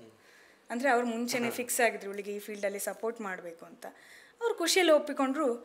ಕ್ಲಾಸ್ ಎಲ್ಲಿ ಮಾಡೋದು ಅಂತ ಹೇಳುವಾಗ ಕಾವ್ಯ ಅಂತ ಹೇಳೋರೊಬ್ಬರು ಬಾಲಭವನದಲ್ಲಿ ಮೋಹನ್ ಮೊಣ್ಣಪ್ಪ ಅಂತ ಒಬ್ರು ಇದ್ದಾರೆ, ಅವ್ರ ಹತ್ರ ಮಾತಾಡಿ ಜಾಗವನ್ನು ಅರೇಂಜ್ ಮಾಡಿ ಕೊಡ್ತೇವೆ ಅಂತ ಹೇಳಿದರು. ಮೋಹನ್ ಮೊಣ್ಣಪ್ಪ ಸರ್ ನಿಜವಾಗಿ ಅವರಿಗೆ ನಾನು ಯಾರು ಅಂತಲೇ ಗೊತ್ತಿಲ್ಲ ಆಯಿತಾ. ಎಷ್ಟು ಸಪೋರ್ಟ್ ಮಾಡಿದ್ರಂದರೆ ಇಡೀ ಆ ದಿನದ ಕ್ಲಾಸ್ ಮತ್ತು ಅದರ ಪ್ರಚಾರ ಕೂಡ, ಕ್ಲಾಸ್ ಮಾಡ್ತಾ ಇದ್ದಾಳೆ ಹೀಗೊಂದು ಹುಡುಗಿ, ಅವಳಿಗೆ ಸಪೋರ್ಟ್ ಮಾಡಿ ಅಂತ ಹೇಳೋ ಪ್ರಚಾರ, ಇಡೀ ಹಾಲ್ದು ಮ್ಯಾನೇಜ್ಮೆಂಟ್ ಎಲ್ಲ ಅವ್ರು ನೋಡಿಕೊಂಡ್ರು, ನೀನೇನು ತಲೆ ಬಿಸಿ ಮಾಡಬೇಡ ಅಂತ. ಮತ್ತು ಪ್ಲಸ್ ಈ ಪೇರೆಂಟ್ಸ್ಗಳು ಕೂಡ ಇಡೀ ಫಂಕ್ಷನನ್ನು, ಇನಾಗ್ರೇಷನ್ನ ನಾನು ಯಾರನ್ನೆಲ್ಲ ಕರೆಸಬೇಕು, ಹೇಗೆ ಪ್ರೊಸೀಜರ್ ನಡಿಬೇಕು ಅನ್ನೋದು ನನ್ನ ಪ್ಲ್ಯಾನ್ ಆಗಿತ್ತು. ಬಿಟ್ಟರೆ ಇಡೀ ಫಂಕ್ಷನ್ ಹೇಗೆ ನಡಿಬೇಕು ಅಂತ ಅವ್ರು ಪ್ಲ್ಯಾನ್ ಮಾಡಿದರು. ಪೇರೆಂಟ್ಸು ಅಷ್ಟು ಇಂಟ್ರೆಸ್ಟ್ ಇದ್ದರು. ಸೊ ಕ್ಲಾಸ್ ಸ್ಟಾರ್ಟ್ ಆಯಿತು. 8-9 ಮಕ್ಕಳು ಇದ್ದರು ಕ್ಲಾಸ್ ಸ್ಟಾರ್ಟಿಂಗ್ ಆರಂಭದ ದಿನಗಳಲ್ಲಿ. ಆವಾಗ ಬಂತು ನೋಡಿ ಫ್ಲಡ್. ಮಡಿಕೇರಿ, ಕೊಡಗು ಅಂತ ಸ್ತಬ್ಧ. ನಾವು ಹೇಗಂದರೆ ಸ್ವಲ್ಪ ವರ್ಷ ಹಿಂದೆ ಹೋದೆವು ಅಂತ, ಅಂದರೆ ಹಾಗೆ ಇತ್ತಲ್ಲ ಮಾತು. ಕೊಡಗು ಒಂದಷ್ಟು ವರ್ಷಗಳ ಕಾಲ ಹಿಂದೆ ಹೋಯಿತು ಅಂತ ನಾನು ಆವಾಗ ಅಂದ್ಕೊಂಡೆ, ಇನ್ಯಾರು ಬರ್ತಾರೆ ಇವಾಗ. ಕೆಲವರು ಮನೆ ಕಳ್ಕೊಂಡ್ರು, ಜಾಗ ಕಳ್ಕೊಂಡ್ರು, ಕೃಷಿ ಭೂಮಿಯನ್ನು ಕಳ್ಕೊಂಡ್ರು. ಹೀಗೆಲ್ಲ ಇರುವಾಗ ಈ ಡ್ಯಾನ್ಸ್ಗೆ ಇಂಪಾರ್ಟೆನ್ಸ್ ಕೊಟ್ಟು ಯಾರು ಬರ್ತಾರೆ? ನಾನೊಂಥರ ಇಲ್ಲ, ಇನ್ನು ಜಾಬ್ ಮಾಡುವ. ಆಗ ಆಲ್ರೆಡಿ ಮನೆ ಹತ್ರದವರೆಲ್ಲ ಕೇಳಿಕ್ಕೆ ಸ್ಟಾರ್ಟ್ ಮಾಡಿ, ಎಂತ ಓದಿದಾಳೆ ಅಂತ ಹೇಳಿದ್ಲಲ್ಲ, ಜಾಬಿಗೆ ಕಳಿಸೋದಿಲ್ವ, ಹಗ್ಲಿಡೀ ಮನೇಲಿರ್ತಾಳೆ ಅಂತ ಒಂದೊಂದು ಮಾತುಗಳು ಸ್ಟಾರ್ಟ್ ಆಗಿತ್ತು. ಆವಾಗ ನನ್ನ ಹಸ್ಬೆಂಡು, ನೀನು ಸಂಬಳ ತರ್ತಿ ಅಂತ ನಾನು ನನ್ನ ಮದುವೆ ಆಗಲಿಲ್ಲ, ನೀನೇನು ಕನ್ಸ್ಕೊಂಡಿದ್ಯಾ ಅದನ್ನು ಈಡೇರಿಸ್ಕೊಳ್ಬೇಕು ಅಂತ ಹೇಳಿದರೆ ಇದನ್ನೆಲ್ಲ ನೀನು ಫೇಸ್ ಮಾಡಬೇಕು. ಸ್ವಲ್ಪ ಟೈಮ್ ಕಾಯಿ, ನಿನಗೆ ಸೇರಿದ್ದು ಕ್ಲಾಸ್ ಸ್ಟಾರ್ಟ್ ಮಾಡಿದ ತಕ್ಷಣ ಇಷ್ಟು ಜನ ಸೇರ್ತಾರೆ ಅಂತ ಯಾರು ಹೇಳಿದ್ದು? ಹಂತವಾಗಿ ನೀನು ಇನ್ನಷ್ಟು ಹಾರ್ಡ್ ವರ್ಕ್ ಮಾಡು, ಒಂದಲ್ಲ ಒಂದಿನ ಸಕ್ಸಸ್ ಆಗ್ತಿ, ಸಕ್ಸಸ್ ಆಗೋ ತನಕ ಕಾಯಬೇಕು ಅಂತ. ಹಾಗೆ 8 ಇದ್ದದ್ದು 4-5ಕ್ಕೆ ತಲುಪಿತು ಮಕ್ಕಳ ಸಂಖ್ಯೆ. 10-15 ತನಕ ತಲುಪಿತ್ತು ಸಹ. ಅದು ಎಕ್ಸಾಕ್ಟ್ ನಮಗೆ ಹೇಳಲಿಕ್ಕಾಗೋದಿಲ್ಲ. 1 ತಿಂಗಳು ಬರ್ತಾರೆ, 1 ತಿಂಗಳು ಬರೋದಿಲ್ಲ, ಸ್ವಲ್ಪ ಕಾಲು ನೋವು ಬರುವಾಗ ಕ್ವಿಟ್ ಮಾಡ್ತಾರೆ. ಹಾಗೆ ಆಗ್ತಾಯಿತ್ತು. ನಾನು ಇನ್ನಿದು ಕಂಟಿನ್ಯೂ ಆಗೋದಿಲ್ಲ ಅಂತಲೇ ಅಂದ್ಕೊಂಡೆ. ಪುಣ್ಯಕ್ಕೆ ಕಂಟಿನ್ಯೂ ಆಯಿತು. ಅಂದರೆ ಸ್ವಲ್ಪ ಬ್ರೇಕ್ ತಗೊಂಡು ಕ್ಲಾಸ್ ಕಂಟಿನ್ಯೂ ಆಯಿತು. ಆಮೇಲೆ ಬಂತು ನೋಡಿ ಕೊರೋನಾ. ಕೊರೋನಾ ಕ್ಲಾಸುಗಳು ಸ್ತಬ್ಧ. ಅದಕ್ಕಿಂತ ಮುಂಚೆ ನೀವು ಮದುವೆಗೆ ಬಂದ್ರಲ್ಲ, ಬಂದಾಗ ಅಂದ್ಕೊಂಡಿದ್ರು ನಾ ಇಲ್ಲಿ ಕ್ಲಾಸ್ ನಡೆಸಬೇಕು, ಮಕ್ಕಳನ್ನ ಸೇರಿಸಬೇಕು, ಕ್ಲಾಸ್ ಮೂವ್ ಮಾಡಬೇಕು ಅಂತ ಏನಾದ್ರು ಕಲ್ಪನೆ ಇತ್ತಾ ನಿಮಗೆ? ಇಲ್ಲವೇ ಇಲ್ಲ. ನಾನು ಯಾವ ಪ್ಲ್ಯಾನ್, ನಾನು ಹೇಳಿದೆ, ನಾನು ಎಂಥ ಪ್ಲ್ಯಾನೇ ಇರಲಿಲ್ಲ. ಟಾರ್ಗೆಟ್ ಇದ್ದಿದ್ದು ವಿದ್ಯುತ್ ಟೈಟಲ್ ಬೇಕು ಅಷ್ಟೇ, ಅದೊಂದೇ ಟಾರ್ಗೆಟ್ ಇದ್ದದ್ದು. ಬಿಟ್ಟರೆ ನನಗೆ ಇವತ್ತಿನವರೆಗೂ ನೀವು ನನ್ನನ್ನು ಕೇಳಿದರೆ ನಿನಗೆ ಎಷ್ಟು ಸ್ಟೂಡೆಂಟ್ ಇರಬೇಕು ಅಂತ ಟಾರ್ಗೆಟ್ ನಾನು ಒಂದು ದಿನನೂ ಮಾಡಿದವಳಲ್ಲ, ಲೆಕ್ಕ ಹಾಕಿದವಳಲ್ಲ. ಓ ಎಷ್ಟು ಸ್ಟೂಡೆಂಟ್ಸ್ ಇದ್ದಾರೆ, ನನಗೆ ಎಷ್ಟು ಇರಬೇಕು ಅಂತ. ನನ್ನ ಟಾರ್ಗೆಟ್ ಸ್ಕೂಲ್ ನಡೆಸಬೇಕು ಅನ್ನೋ ಪರಿಕಲ್ಪನೆಯನ್ನು, ಅಂದರೆ ಸ್ಕೂಲ್ ನಡೆಸಲಿಕ್ಕೆ ಸ್ಟಾರ್ಟ್ ಆದ ಮೇಲೆ ನನಗೆ ಟಾರ್ಗೆಟ್ ಬಂದದ್ದು, ಒಂದು ಬ್ಯಾಚಿನ ಎಕ್ಸಾಮ್ ಕಟ್ಟಿಸಬೇಕು, ಪರ್ಫೆಕ್ಟ್ ಅನಿಸ್ಬೇಕು, ಆ ಮಕ್ಕಳನ್ನ ನಿಲ್ಲಿಸಿ ಯಾರೇ ಕ್ವಶನ್ ಕೇಳಿದ್ರು ಕೂಡ ಪಟ ಅಂತ ಆನ್ಸರ್ ಮಾಡು, ನೃತ್ಯದ ಕುರಿತಾಗಿ ಏನು ಕೇಳಿದ್ರು ಕೂಡ ಅವ್ರು ಆನ್ಸರ್ ಮಾಡುವಷ್ಟು ಅವರು ಪರ್ಫೆಕ್ಟ್ ಇರಬೇಕು, ಪರ್ಫೆಕ್ಟ್ ಆಗಬೇಕು ಅಂತ. ಅದ್ರ ಜೊತೆಗೆ ಮತ್ತೆ ಹೇಳ್ತಾರಲ್ಲ, ಅಂದರೆ ಡ್ಯಾನ್ಸ್ ಕಲ್ತಿದ್ದೀರಲ್ಲ ನೋಡಿ, ಇದ್ರ ಬಗ್ಗೆ ಕ್ವಶನ್ ಕೇಳಿ ಥಿಯರಿಟಿಕಲಿ ಮೈನ್, ಪ್ರಾಕ್ಟಿಕಲಿ ಮಕ್ಕಳು ಚೆಂದ ಕಲಿತಾರೆ, ಥಿಯರಿಟಿಕಲಿ ಕಲಿಯೋದು ತುಂಬ ಕಷ್ಟ, ಉದಾಸೀನ ಮಕ್ಕಳಿಗೆ. ಇದು ಓದಬೇಕಾ, ಡ್ಯಾನ್ಸಲ್ಲಿ ಓದ್ಲಿಕ್ಕೆ ಉಂಟಾ ಅಂತ ನನಗೆ ಅದು ಟಾರ್ಗೆಟ್ ಇತ್ತು.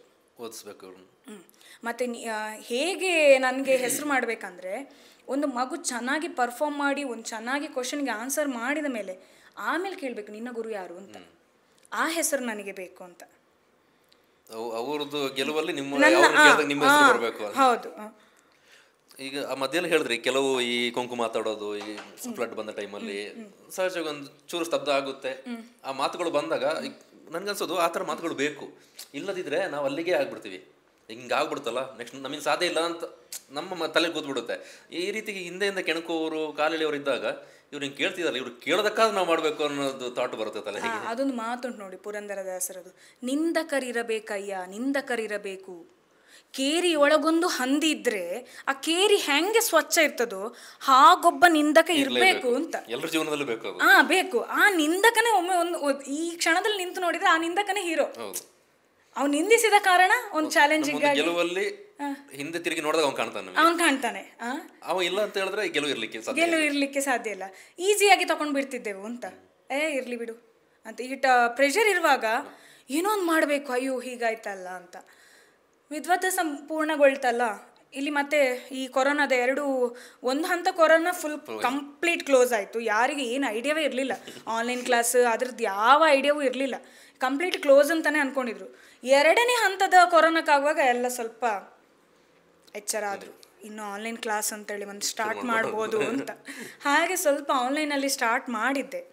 ಕೊರೋನಾ ಮುಗ್ದು ಬಂದ ತಕ್ಷಣ ಇಮಿಡಿಯೇಟ್ ಆ್ಯಕ್ಟಿವ್ ಆದೆ.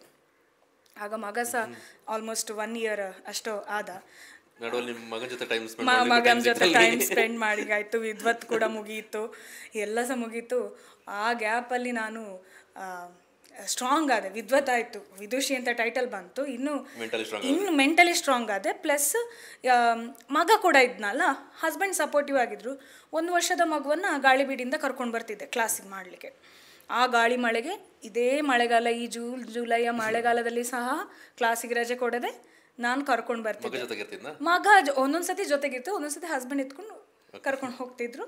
ಹಾಗೆ ಇಬ್ಬರು ಬ್ಯಾಲೆನ್ಸ್ ಮಾಡಿಕೊಂಡು ಕ್ಲಾಸ್ಗಳನ್ನ ನಡೆಸ್ತಾ ಇದ್ದೆ.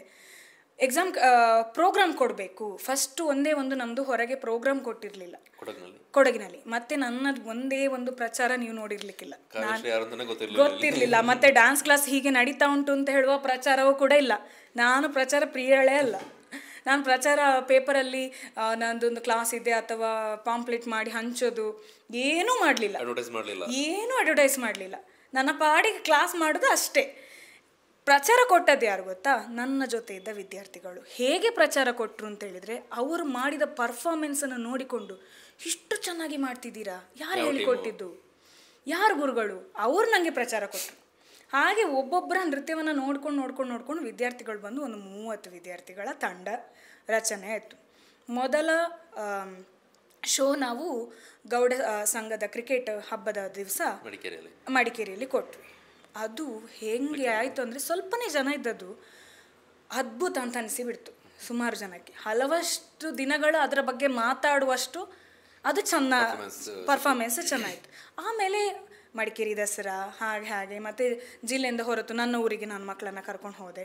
ಹೀಗೆ ನಡೀತು. ಅದಾದ ಮೇಲೆ ಎಕ್ಸಾಮ್ ಕಟ್ಟಿಸಬೇಕು ಮಕ್ಕಳನ್ನು ಅಂತ. ಅದಕ್ಕಿಂತ ಮುಂಚೆ ಈ ನಿಮ್ಮ ಕ್ಲಾಸ್ಗೆ ಹೆಸರಿಟ್ಟಲ್ಲ ಸ್ಕೂಲಿಗೆ, ಆ ಥಾಟ್ ಹೇಗೆ ಬಂತು?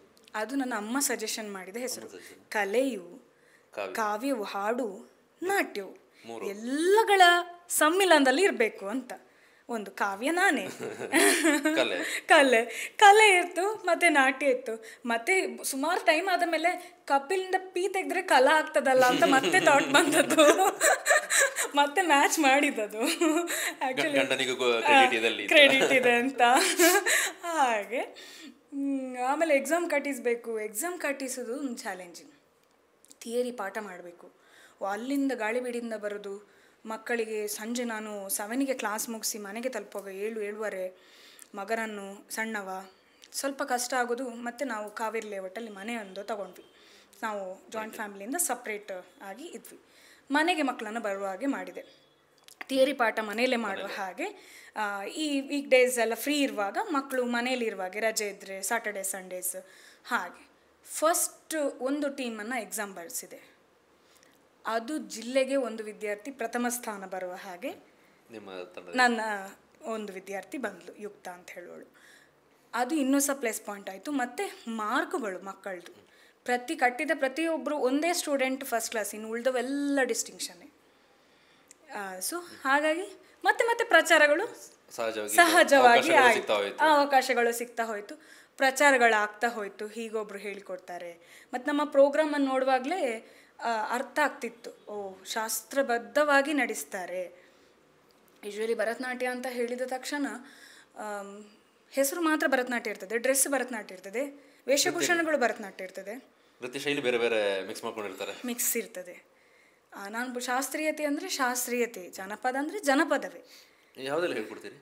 ನಾನು ಜನಪದ, ಶಾಸ್ತ್ರೀಯ, ಸೆಮಿ ಕ್ಲಾಸಿಕಲ್, ಅಲ್ಪ ಸ್ವಲ್ಪ ಯಕ್ಷಗಾನ, ಎಲ್ಲ ಪ್ರತ್ಯೇಕ ಹಾಗೆ. ಯಕ್ಷಗಾನ ಅಂತೇಳಿ ಸಪ್ರೇಟ್ ಕ್ಲಾಸ್ ಮಾಡಲಿಲ್ಲ. ಕೆಲವು ವಿದ್ಯಾರ್ಥಿಗಳು ಸಪ್ರೇಟ್ ಹೀಗೆ ಕಾಂಪಿಟೇಷನ್ಗೆ ಹೋಗೋರನ್ನ ಪರ್ಫಾರ್ಮೆನ್ಸಿಗೆ ತಯಾರು ಮಾಡಿ ಅವಳು ಡಿಸ್ಟಿಕಲ್ಲಿ ಫಸ್ಟ್ ಬಂದು, ಹಾಗೆ ತಾಲೂಕು ಡಿಸ್ಟಿಕಲ್ಲಿ ಫಸ್ಟ್ ಬಂದದ್ದು ಕೂಡ ಇದೆ. ಸಪ್ರೇಟ್ ಕ್ಲಾಸ್ ಮಾಡಲ್ಲ. ಈಗ ನೆಕ್ಸ್ಟ್ ಡ್ರೀಮ್ ಏನಂತ ಕೇಳಿದರೆ ಅದೇ. ನೀವು ವೇಷ ಹಾಕಿದ್ದೀರಾ? ಚಿಕ್ಕದಿರುವಾಗ ತುಂಬ ಹಾಕ್ತಾ ಇದ್ದೆ. ಎಷ್ಟೆಲ್ಲ ಪ್ರದರ್ಶನ ಕೊಟ್ಟಿದ್ದೀರಿ ಅನ್ಕೊಂಡ? ಎಕ್ಸಾಕ್ಟ್ ಅಂತ ಗೊತ್ತಿಲ್ಲ, ಅಂತೂ ತುಂಬ ಕೊಟ್ಟಿದ್ದೇನೆ. ಹೈಯೆಸ್ಟ್ ಸ್ತ್ರೀ ಪಾತ್ರವೇ ಮಾಡ್ತೇವೆ. ಯಾಕೆ ನಾಟ್ಯ ಚಂದ ಮಾಡ್ತೇನೆ ಅಂತೇಳಿ ನನಗೆ ಸ್ತ್ರೀ ಪಾತ್ರ ಕೊಡ್ತಿದ್ರು. ಪುರುಷ ಪಾತ್ರ ಬಹಳ ಕಮ್ಮಿ ಮಾಡ್ತೀವಿ. ಯಾಕೆಂದರೆ ಭರತನಾಟ್ಯಕ್ಕೆ ಸೇರಿದವರ ಅಂಗಶುದ್ಧಿ ಒಂದು ಲಾಸ್ಯ ಪ್ರಧಾನವಾಗಿರ್ತದೆ. ನಮಗೆ ಇದು ಎರಡನ್ನು ಬ್ಯಾಲೆನ್ಸ್ ಮಾಡುವಾಗ ನಾವು ಅಲ್ಲಿ ಹೋಗುವಾಗ ನಮ್ಮ ಬಾಡಿ ಲ್ಯಾಂಗ್ವೇಜ್ ಆಟೋಮೆಟಿಕ್ ಚೇಂಜ್ ಆಗಿಬಿಡ್ತದೆ. ಸೊ ಸ್ತ್ರೀ ಪಾತ್ರ ಕೊಟ್ಟರೆ ಚೆನ್ನಾಗಿ ಬ್ಯಾಲೆನ್ಸ್ ಮಾಡಲಿಕ್ಕೆ ಆಗ್ತದೆ ಅಂತ. ಹಾಗಾಗಿ ಹಾಡು ಹೇಳ್ತೀನಿ ಅಂತ ಹೇಳಿದ್ರಿ, ಈಗ ನಮಗೆ ಹೇಳಬೇಕಾ? ಮತ್ತೆ ಈಗ ಸಡನ್ ಕೇಳಿದ್ರೆ ಸುನಾದರೂಪಿಣಿ ಸುಶೀಲೆವಾಣಿ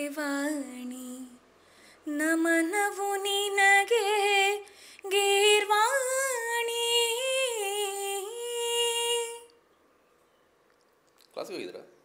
ಸಂಗೀತಕ್ಕೆ ಅಂತ ಸಪ್ರೇಟ್ ಹೋಗಲಿಲ್ಲ. ಆದರೆ ಭರತನಾಟ್ಯಕ್ಕೆ ಹೋದವರಿಗೆ ಒಂದು ಅಡ್ವಾಂಟೇಜ್ ಅಂತ ಗೊತ್ತಾ? ಭರತನಾಟ್ಯ ಜೊತೆಗೆ ಸಂಗೀತ ಕಲೀಲೇಬೇಕು.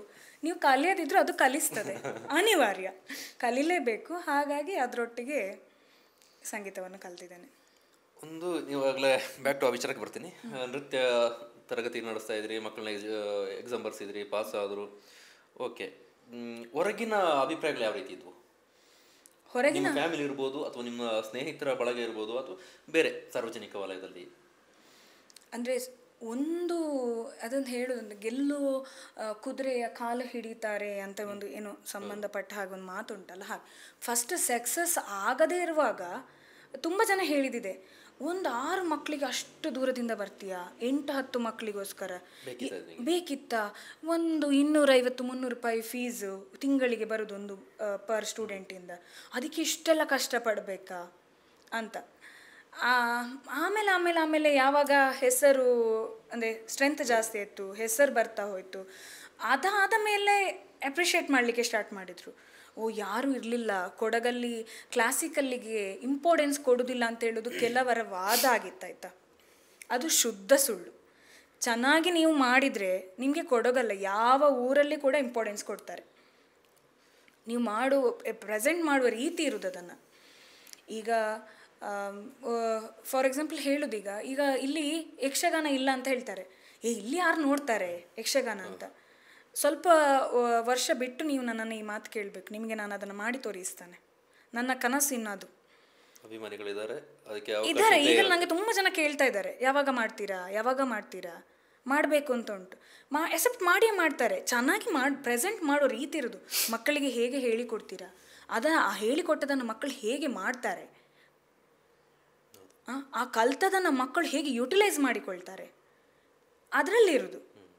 ಸುಮ್ಮನೆ ಮತ್ತೆ ಅದು ನಿಜ, ಒಂದು ಮಾತು ಮಾತ್ರ ನಿಜ ಆಯಿತಾ. ಯಾಕೆ ಅಂತ ಹೇಳಿದರೆ, ಒಬ್ಬರು ಹೇಳ್ತಾರೆ ನಿಮಗೆ ಇದು ಸ್ಟೇಜ್ ಪ್ರೋಗ್ರಾಮ್ಗೆ ಅವಕಾಶ ಇಲ್ಲಿ ಕಡಿಮೆ ಅಂತ. ಅದನ್ನ ನಾನು ಒಪ್ಪಿಕೊಳ್ತೇನೆ. ಕಡಿಮೆ ನಮಗೆ ದಕ್ಷಿಣ ಕನ್ನಡಕ್ಕೆ ಹೋಲಿಕೆ ಮಾಡಿದರೆ ಬಹಳ ಕಡಿಮೆ.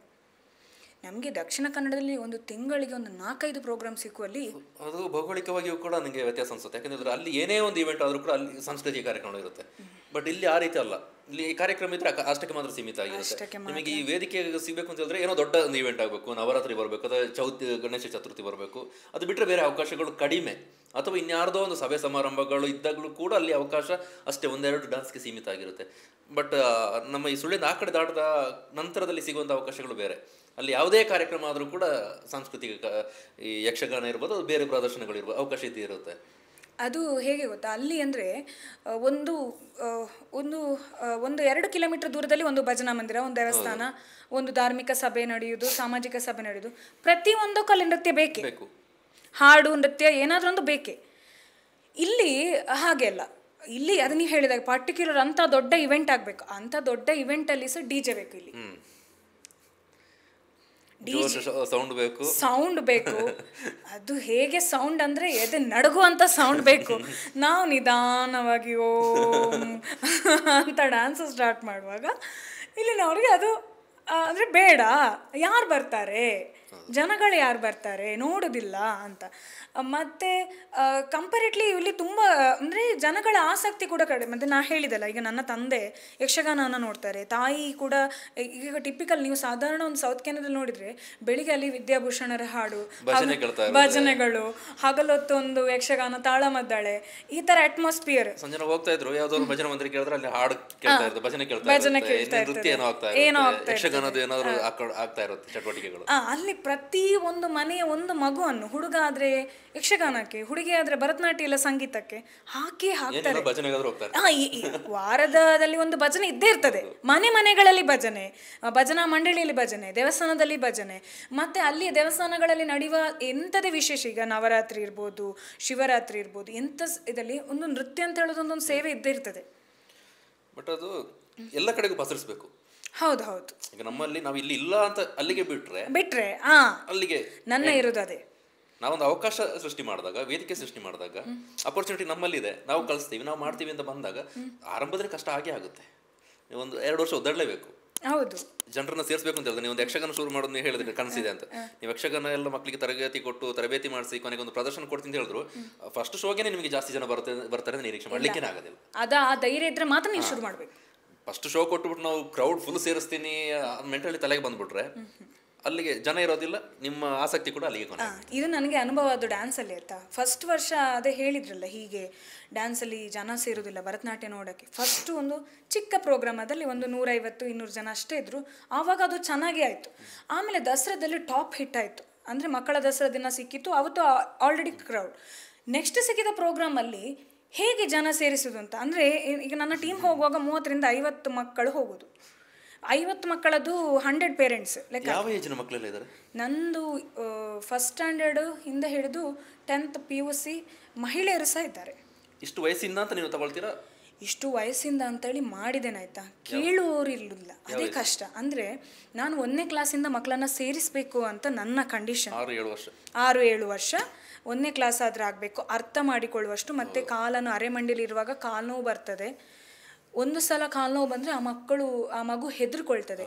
ಡ್ಯಾನ್ಸ್ ಅಂದರೆ ನೋವು ಬರ್ತದೆ, ಮ್ಯಾಮ್ ಕಾಲನ್ನ ಬೆಂಡ್ ಮಾಡ್ಲಿಕ್ಕೆ ಹೇಳಿ ತಲೆಯಲ್ಲಿ ಕೂತು ಬಿಡ್ತದೆ. ಇರೋ ಆಸಕ್ತಿ ಹೋಗ್ತದೆ ಅಂತ ನನ್ನ ಒತ್ತಾಯ. ಆದರೆ ಕೆಲವು ಪೋಷಕರು ಏನು ಮಾಡ್ತಾರೆ ಅಂದರೆ ಒತ್ತಾಯ ಪೂರ್ವಕವಾಗಿ ಸೇರಿಸ್ತಾರೆ. ಇಲ್ಲ ಮೇಡಮ್, ಅವಳು TV ನೋಡಿ ಡ್ಯಾನ್ಸ್ ಮಾಡ್ತಾ ಇರ್ತಾಳೆ, ಈಗ ಇರುವ ಇಂಟ್ರೆಸ್ಟ್ ಹೋಗಿಬಿಡ್ತದೆ ದೊಡ್ಡದಾಗುವಾಗ, ಪ್ಲೀಸ್ ಸೇರಿಸ್ಕೊಳ್ಳಿ, ಏನೋ ಒಂದು ಮಾಡಲಿ ಬಿಡಿ, ಟೈಮ್ ಪಾಸ್ ಆಗಲಿ, ತೊಂದರೆ ಇಲ್ಲ, ಹೋಗಲಿ ಅಂತ. ನಾನು ಬೇಡ, ನನ್ನ ಮಾತು ಕೇಳಿ ಅಂತ ಹೇಳಿದ್ರು ಅವ್ರು ಕನ್ವಿನ್ಸ್ ಆಗೋದಿಲ್ಲ. ಕೆಲವರು ಕನ್ವಿನ್ಸ್ ಆಗ್ತಾರೆ. ಕನ್ವಿನ್ಸ್ ಆಗದವ್ರನ್ನ ಸೇರಿಸಿಕೊಳ್ತಾನೆ. ಬಟ್ ಅವರಿಗೆ ನಾನು ಪ್ರೆಷರ್ ಹಾಕ್ಲಿಕ್ಕೆ ಹೋಗಲ್ಲ. ಅವ್ರ ಪಾಡಿಗೆ ಇರ್ತಾರೆ. ಪ್ರೆಷರ್ ಹಾಕಿದರೆ ಮುಂದೊಂದು ದಿನ ಅವಳ ಭವಿಷ್ಯಕ್ಕೆ ಅದು ನಾನು ಸಮಸ್ಯೆ ಆಗ್ಬೋದು ಅಂತ ಹೇಳುವಾಗೆ. ಮತ್ತು ಈಗೊಂದು ಸೋಷಿಯಲ್ ಮೀಡಿಯಾದ ರಿಯಾಲಿಟಿ ಶೋಗಳ ಪ್ರಭಾವ. ಅಯ್ಯೋ, 3 ವರ್ಷದ ಮಗು ಗಿನ್ನಿಸ್ ರೆಕಾರ್ಡ್ ಮಾಡಿತ್ತು, ನನ್ನ ಮಗು ಕ್ಲಾಸಿಗೆ ಹಾಕಿದ ತಕ್ಷಣ ರೆಕಾರ್ಡ್ ಮಾಡ್ತದೆ ಅಂತ. ನಮ್ಮ 5 ಬೆರಳುಗಳು ಹೇಗಿದೆ ಹಾಗೆ ಮಕ್ಕಳಲ್ಲಿ ಸಹ ಡಿಫ್ರೆಂಟ್ ಇತ್ತು. ಒಂದು ಮಗು ಗಿನ್ನಿಸ್ ರೆಕಾರ್ಡ್ ಮಾಡಿತ್ತು ಅಂತೇಳಿ ನಾಳೆ ಇರುವ ಇನ್ನೊಂದು ಎಲ್ಲ ಮಕ್ಕಳು 3 ವರ್ಷದವ್ರು ಮಾಡ್ಲಿಕ್ಕೆ ಸಾಧ್ಯ ಇಲ್ಲ. ಅದನ್ನು ಅರ್ಥ ಮಾಡಿಕೊಳ್ಬೇಕು ಪೋಷಕರು. ಮಾಡಿಕೊಳ್ತಾ ಇಲ್ಲ ಅನ್ನೋದೇ ಬೇಜಾರು. ಅದನ್ನು ಅರ್ಥ ಮಾಡಿಸುವ ಪ್ರಯತ್ನದಲ್ಲಿ ನಾನಿದ್ದೇನೆ. ರೀಲ್ಸಲ್ಲಿ ಮಕ್ಕಳು ಮಾಡ್ತಾರೆ, ಅದೇ ನಿಜ ಅಲ್ಲ. ಆ ರೀಲ್ಸಲ್ಲಿ ಒಂದು ಮಗು ಮಾಡುವ ಅಥವಾ ಸೋಷಿಯಲ್ ಮೀಡಿಯಾದಲ್ಲಿ ಟಿ ವಿ ಚಾನೆಲ್ಗಳಲ್ಲಿ ರಿಯಾಲಿಟಿ ಶೋಗಳಲ್ಲಿ ಅದರ ಹಿಂದೆ ಅಷ್ಟೇ ಪರಿಶ್ರಮ ಇರ್ತದೆ. ಒಂದು ದಿನ ನೀವು ಭರತನಾಟ್ಯ ಕ್ಲಾಸಿಗೆ ಹಾಕಿದ ಕೂಡಲೇ ಆ ಮಗು ಹಾಗೆ ಮಾಡ್ಲಿಕ್ಕೆ ಸಾಧ್ಯವೇ ಇಲ್ಲ. ಇರುತ್ತೆ, ಬಟ್ ಅಲ್ಲಿ ನಮಗೆ ನೋಡಿದ್ದೆಲ್ಲ ನಿಜ ಅಂತ ಅನ್ಕೊಳ್ಳೋದು ಕೂಡ ತಪ್ಪೇ. ಅದ್ರ ಹಿಂದೆ ಇನ್ನೇನೋ ಕಥೆ ಇರುತ್ತೆ. ಅದನ್ನು ಈಗಿನ ಪೋಷಕರು ಅರ್ಥ ಮಾಡಿಕೊಳ್ಬೇಕು. ಅದನ್ನು ನೋಡಿಕೊಂಡು ಮಕ್ಕಳಿಗೆ ಪ್ರೆಷರ್ ಹಾಕೋದು, ನೀನು ಮಾಡೋದು ಹೇಳೋದು, ಮತ್ತೆ ಟೀಚರ್ಗಳನ್ನ ಬ್ಲೇಮ್ ಮಾಡೋದು.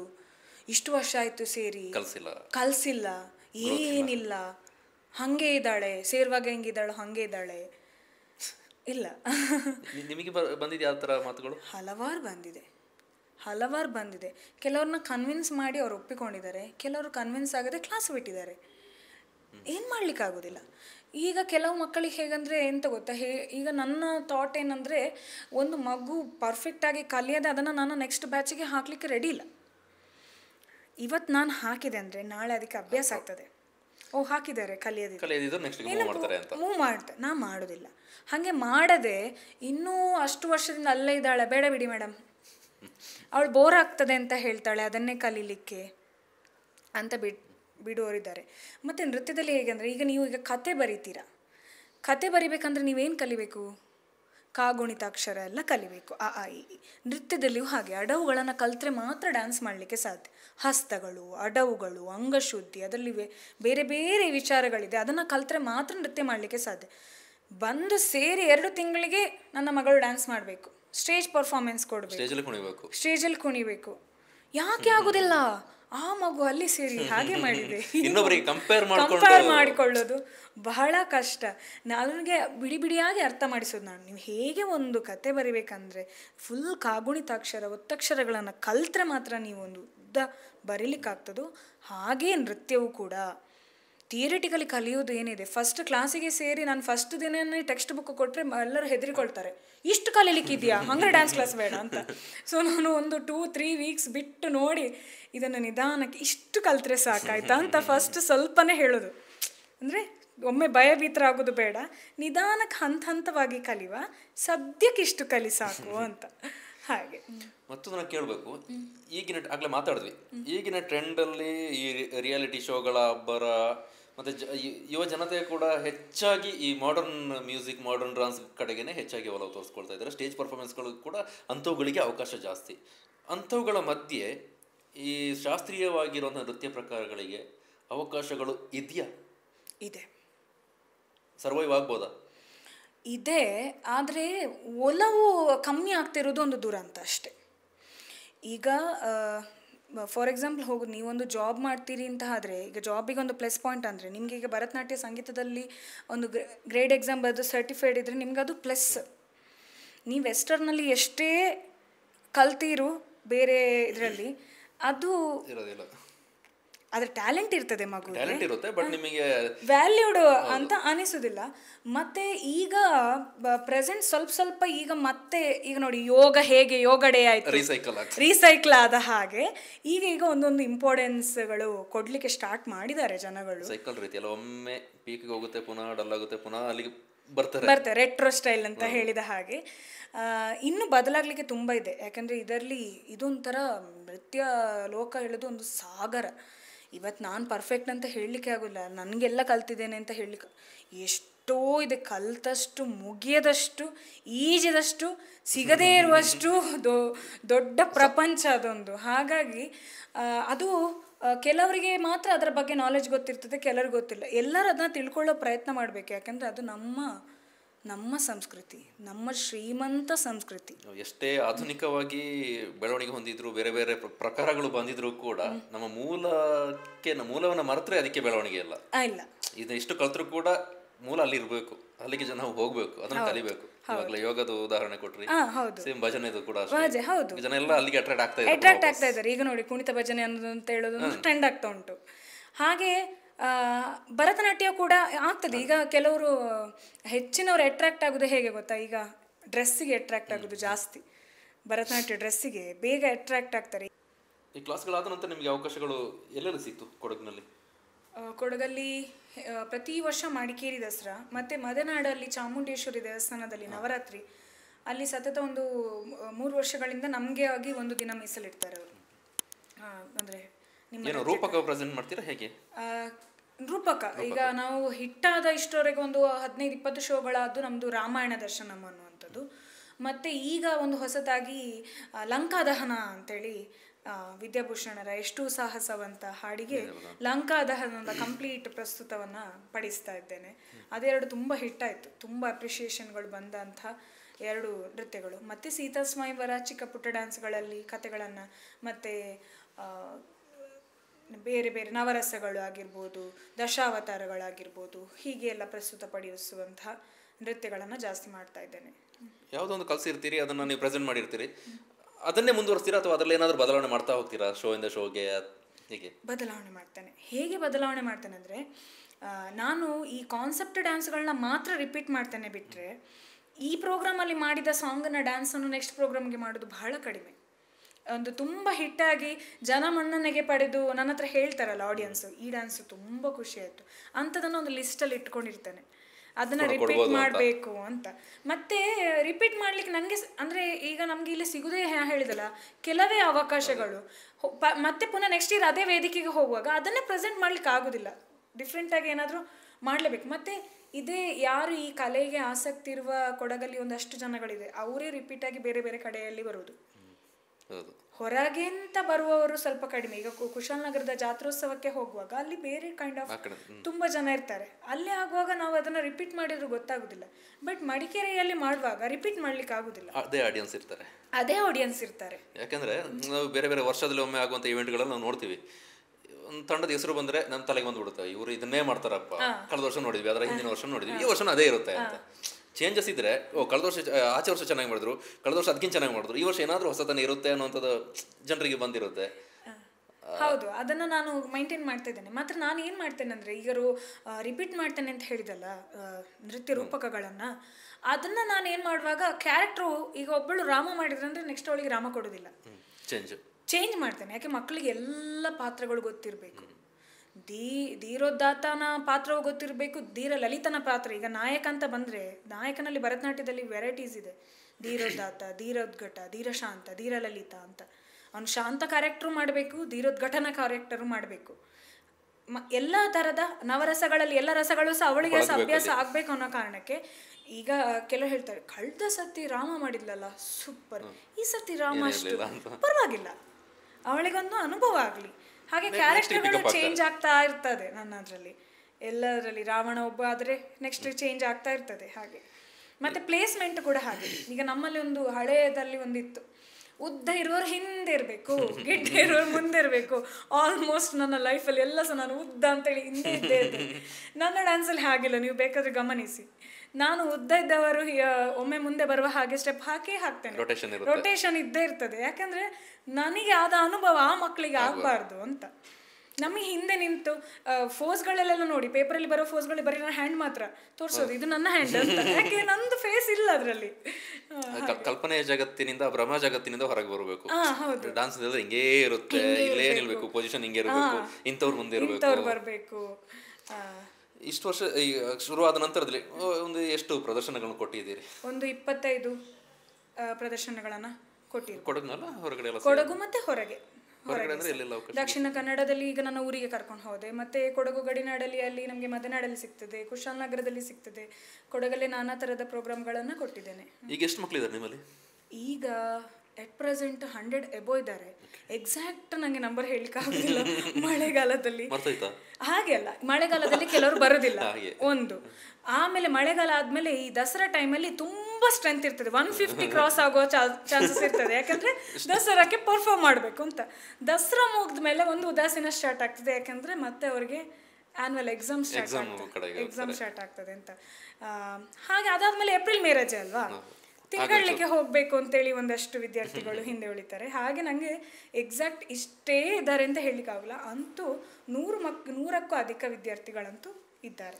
ನಿಮ್ಮಲ್ಲಿ ಇದ್ದು ಹೊರಗಡೆ ದೊಡ್ಡ ದೊಡ್ಡ ಅವಕಾಶಗಳು ಸಿಕ್ಕಂಥ ಸ್ಟೂಡೆಂಟ್ಸ್ ಇದ್ದಾರೆ. ಅಂದರೆ ಇವಾಗ ನನ್ನ ಕ್ಲಾಸಲ್ಲಿ ಕಲಿತು, ಈಗ ಅವಳು ಪ್ರೆಸೆಂಟ್ ಬೇಸಿಕ್ಕಿಂದ ನನ್ನ ಹತ್ರ ಕಲಿತು ರಾಜ್ಯ ಮಟ್ಟ ಪ್ರತಿಭಾ ಕಾರಂಜಿ ಹೋದವಳಿದ್ದಾಳೆ.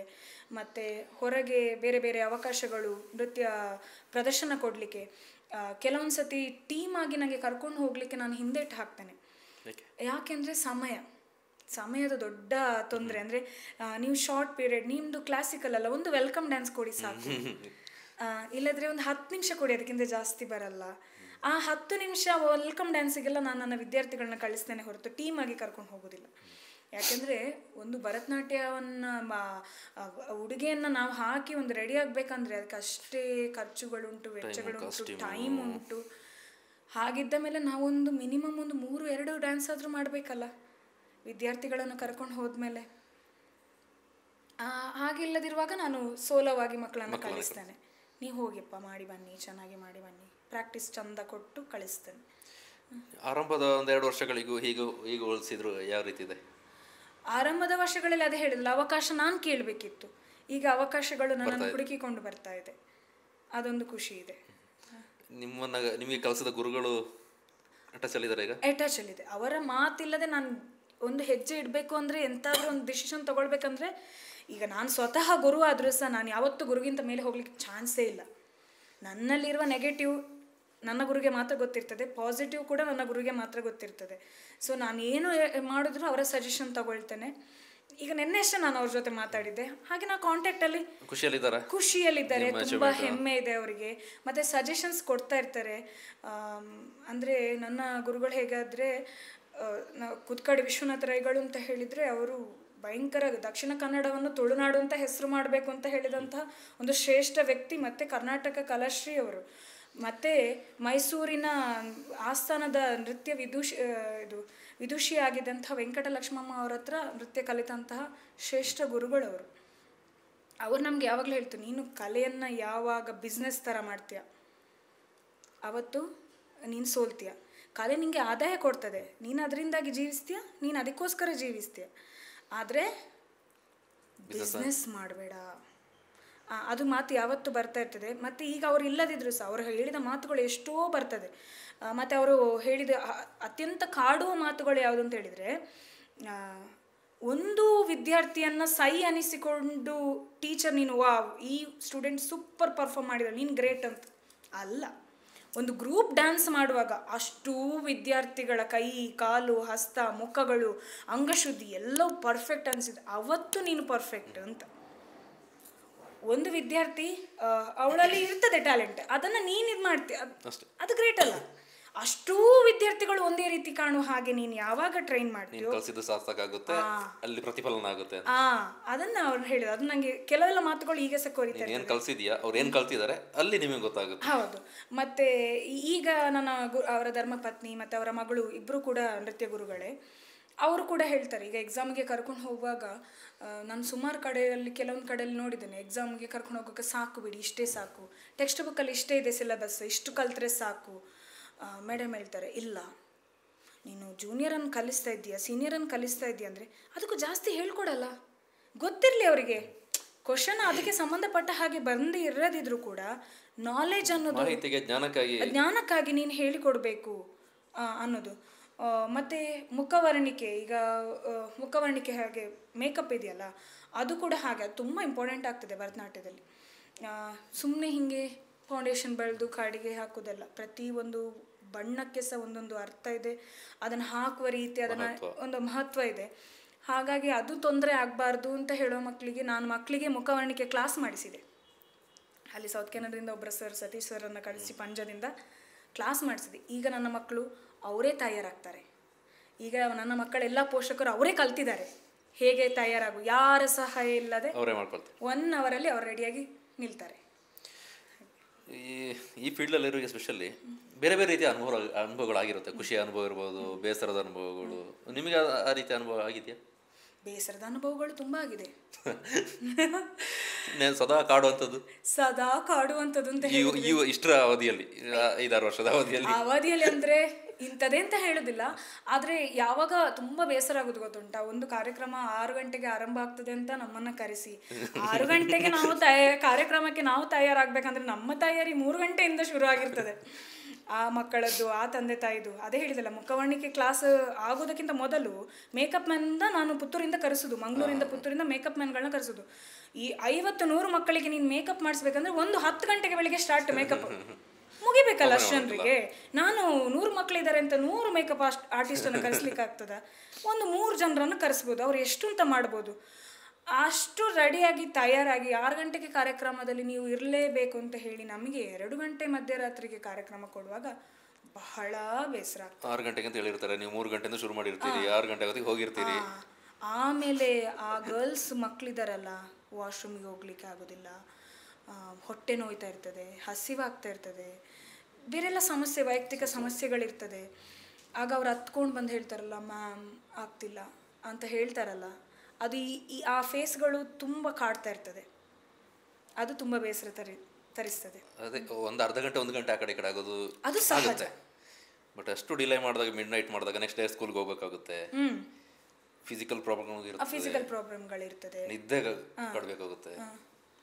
ಅದು ತುಂಬ ಕಷ್ಟ ಆಗ್ತದೆ. ಅನುಭವಗಳು ಸುಮಾರು ಅಂಥದ್ದು ತುಂಬ ಆಗಿದೆ. ಅದು ತುಂಬ ಬೇಸರ ಆಗಿದೆ. ಕೆಲವು ಈಗ ನಾನು ಅವಾಯ್ಡ್ ಮಾಡ್ತೇನೆ ಅಂಥ ಕಡೆಗಳಿಗೆ ಹೋಗೋದು. ಅಂದರೆ ಒಂದು ಸಲ ಅನುಭವ ಆದ ಜಾಗಗಳಿಗೆ ಮತ್ತೆ ಹೋಗಲಿಕ್ಕೆ ನಾನು ಯೋಚನೆ ಮಾಡ್ತೇನೆ, ಹೋಗ್ಬೇಕಾ ಬೇಡವಾ. ಮಕ್ಳ ಹತ್ರ ಕೇಳ್ತೇನೆ, ಮಕ್ಕಳೇ ಹೋಗ್ಲೇಬೇಕಾ ನಿಮಗೆ ಅಂತ. ಬೇಡ ಅಂದರೆ ಮಕ್ಕಳು ಬೇಡ ಹೇಳಿದ್ರೆ ನನಗೇನು ಸಮಸ್ಯೆ ಇಲ್ಲ, ನನಗೆ ಹೋಗಬೇಕು ಅಂತ ಇಲ್ಲ. ಆದರೆ ಮಕ್ಕಳಿಗೆ ನಾನು ಅವಕಾಶವನ್ನು ಕೀಳ್ಬಾರ್ದಲ್ಲ. ಕೆಲವರಿಗೆ ಪರವಾಗಿಲ್ಲ ಮ್ಯಾಮ್, ನಮಗೊಂದು ಚಾನ್ಸ್ ಸಿಗ್ತದಂದ್ರೆ ಎಷ್ಟೊತ್ತಾದ್ರೂ ಕಾಯ್ತವೆ ಅಂತ ಇರ್ತಾರೆ. ಕೆಲವರು ಇಲ್ಲ ಮೇಡಮ್ ಬೇಡ, ಅಷ್ಟು ಲೇಟ್ ಆಗೋದಿದ್ರೆ ಬೇಡ ಅಂತ ಹೇಳೋರು ಇರ್ತಾರೆ. ಹಾಗಾಗಿ ಈಗ ಎಲ್ಲಿ ಸ್ಕೂಲ್ ನಡೆಸ್ತೀರಿ? ಬಾಲಭವನದಲ್ಲಿ, ಚೇತನ ಚಿಲುಮೆ ಅಂತ, KSRTC ಬಸ್ ಸ್ಟ್ಯಾಂಡ್ ಒಪೋಸಿಟ್.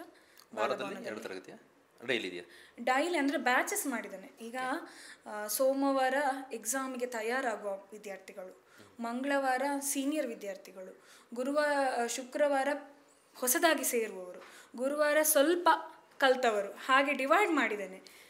ಮಕ್ಕಳು ಕಲಿಯುವಿಕೆಯ ಬೇಸಿಕ್ ಮೇಲೆ ಅವ್ರನ್ನ ಡಿವೈಡ್ ಮಾಡಿದ್ದೇನೆ. ಹಾಗಾಗಿ 4 ದಿನಗಳು ಕ್ಲಾಸ್ ನಡೀತದೆ.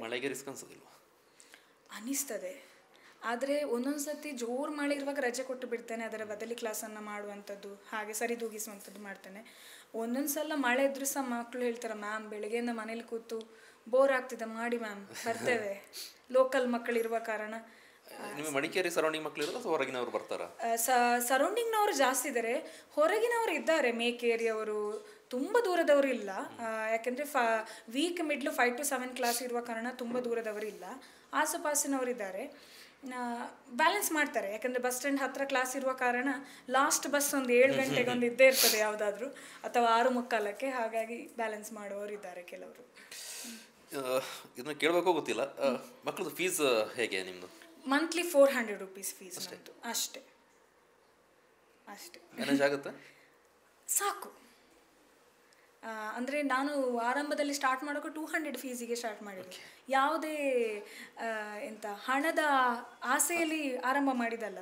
ಮತ್ತೆ ನಾ ಹೇಳಿದಲ್ಲ, ನನಗೆ ಯಾವ ಟಾರ್ಗೆಟ್ ಇಲ್ಲ, ನೀನಿಷ್ಟು ದುಡಿಬೇಕು, ನೀನಿಷ್ಟು ತರಬೇಕು ಅನ್ನೋ ಯಾವ ಟಾರ್ಗೆಟ್ ದೇವರದಿಂದ ಒತ್ತಡವೂ ಇಲ್ಲ.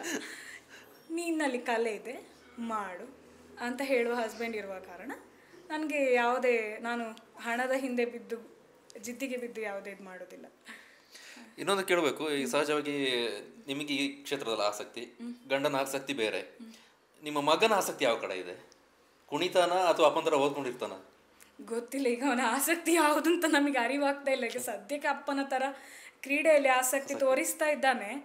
ಬದಲಾಗ್ತಾರೆ ಅಂತ ಅಂದ್ಕೊಳ್ಳೋದು ನಾನು. ಮಕ್ಕಳು ಕಾಲಕ್ರಮೇಣ ಮತ್ತೆ ಅದೇ ಹೇಳಿದೆಲ್ಲ, ನಾನು ಆರ್ಟಿಸ್ಟ್, ನನ್ನ ಮಗ ನನ್ನನ್ನೇ ಇಷ್ಟಪಡಬೇಕು, ನನ್ನ ಫೀಲ್ಡನ್ನೇ ಇಷ್ಟಪಡಬೇಕಾಗೋದಿಲ್ಲ. ನಾನು ಎಕ್ಸೆಪ್ಟ್ ಮಾಡಬೇಕು, ಅವನು ಯಾವುದನ್ನು ಇಷ್ಟಪಡ್ತಾನೆ ಅದಕ್ಕೆ ಒಲವನ್ನು ತೋರಿಸ್ಬೇಕು. ನಾನು ಹೀಗೆ ಡಾನ್ಸ್ ಮಾಡ್ಕೊಂಡಿರ್ತೀನಿ, ನನ್ನ ಆಸಕ್ತಿ ಇದು ಅಂತೇಳಿ ಅವನ ಮೇಲೆ ಹೇರಕ್ಕೆ ಹೋದರೆ ಅವನ ಆಸಕ್ತಿಯು ಫುಲ್ಫಿಲ್ ಆಗೋದಿಲ್ಲ. ಅವನಿಗೆ ಯಾವ್ದು ಆಸಕ್ತಿ ಅವನಿಗೆ ಪೂರ್ತಿ ಆಯ್ಕೆಯನ್ನು ಬಿಟ್ಟಿದ್ದಾನೆ. ಡಾನ್ಸ್ ಮಾಡ್ತಾನೆ, ಡ್ಯಾನ್ಸ್ ಹೇಳಿಕೊಟ್ರೆ ಮಾಡ್ತಾನೆ. ಆದರೆ ಆ ಥಿಯರಿ ನಾನು ಮಕ್ಕಳಿಗೆ ಹೇಳಿಕೊಡ್ತಾನಲ್ಲ, ಹಸ್ತಗಳು, ಸಂಗೀತಗಳು, ಅದೆಲ್ಲ ಅವನಿಗೆ ಚಂದ ಕೇಳಿ ಕೇಳಿ ಕೇಳಿ ಕೇಳಿ ಮನೆಯಲ್ಲಿ ಮಕ್ಕಳು ಬಂದರೆ ಎಕ್ಸಾಮ್ ಟೈಮಲ್ಲಿ 2 ತಿಂಗಳು ಬೆಳಿಗ್ಗೆ 10ರಿಂದ 7:30 8 ಗಂಟೆ ತನಕ ಮಕ್ಕಳು ನನ್ನ ಮನೇಲಿ ಇರ್ತಾರೆ. ಅದನ್ನು ಕೇಳಿ ಕೇಳಿ ಕೇಳಿ ಕೇಳಿ ಅವನಿಗೆ ಆಟೋಮೆಟಿಕ್ ಬೈ ಹಾರ್ಟ್ ಆಗಿದೆ. ಅದೇ ಅಟ್ಮಾಸ್ಫಿಯರಲ್ಲಿ ಕಣ್ಣು ಬಿಟ್ಟಾಗಿಂದ ಅದೇ ಅಟ್ಮಾಸ್ಫಿಯರಲ್ಲಿ ಇದ್ದಾನಲ್ಲ, ಹಾಗಾಗಿ ಆಟೋಮೆಟಿಕ್ ಅವನಿಗೆ ಬೈ ಹಾರ್ಟ್ ಆಗಿದೆ ಅದು. ಇನ್ನೊಂದನ್ನ ಕೇಳಬೇಕು, ಈ ಇಷ್ಟೆಲ್ಲ ಇದನ್ನು ನಿಭಾಯಿಸ್ತಿರಲ್ಲ, ಯಾವ ರೀತಿ ಮಾನಸಿಕ ಸಿದ್ಧತೆ ಮಾಡ್ಕೊಳ್ತಾರೆ? ಒಂದು ಕಡೆ ಮಗ ನೋಡ್ಕೋಬೇಕು, ಮತ್ತೊಂದು ಕಡೆ ಬೆಳಗ್ಗೆ ಗಂಡ ಹೋಗ್ತಾರೆ, ಸಂಜೆ ಬರ್ತಾರೆ, ಅವ್ರದ್ದು ಕಾಳಜಿ ಇದ್ದೇ ಇರುತ್ತೆ, ಮನೆಯ ಕೆಲಸ, ಅದರ ಆಚೆಗೆ ನಿಮ್ಮ ಮಕ್ಕಳನ್ನು ನೋಡ್ಕೊಳ್ಬೇಕು, ಬೇರೆ ಕಾರ್ಯಕ್ರಮಗಳಿದ್ದಾಗ ಆ ಕಡೆಗೂ ಆಸಕ್ತಿ ತೋರಿಸ್ಕೋಬೇಕಾಗುತ್ತೆ, ಸ್ಪೆಷಲ್ಲಾಗಿ ಇಂಟ್ರೆಸ್ಟ್ ತೋರಿಸ್ಬೇಕಾಗುತ್ತೆ. ಅದನ್ನೆಲ್ಲ ಯಾವ ರೀತಿ ಮಾನಸಿಕವಾಗಿ, ಯಾಕಂತಂದರೆ ಸಹಜವಾಗಿ ನಾವು ನೋಡ್ತೀವಿ, ಒಂದು ಮಕ್ಕಳಾದ ತಕ್ಷಣ ಮಕ್ಕಳನ್ನೇ ನೋಡಬೇಕು ಅನ್ನೋ, ಮಕ್ಕಳನ್ನ ನೋಡ್ಕೊಳ್ಳೋದೇ ಒಂದು ದೊಡ್ಡ ತಲೆ ಬಿಸಿ ಅನ್ನೋ ರೀತಿಯಲ್ಲಿ ಜನ ಇರ್ತಾರೆ. ನೀವು ಹೇಗೆ? ಅದು ನನಗೆ ಸ್ಟ್ರೆಂತ್ 3 ಜನ ಇದ್ದಾರೆ. ಒಂದು ಗಂಡ, ಒಂದು ತಂದೆ, ಒಂದು ತಾಯಿ.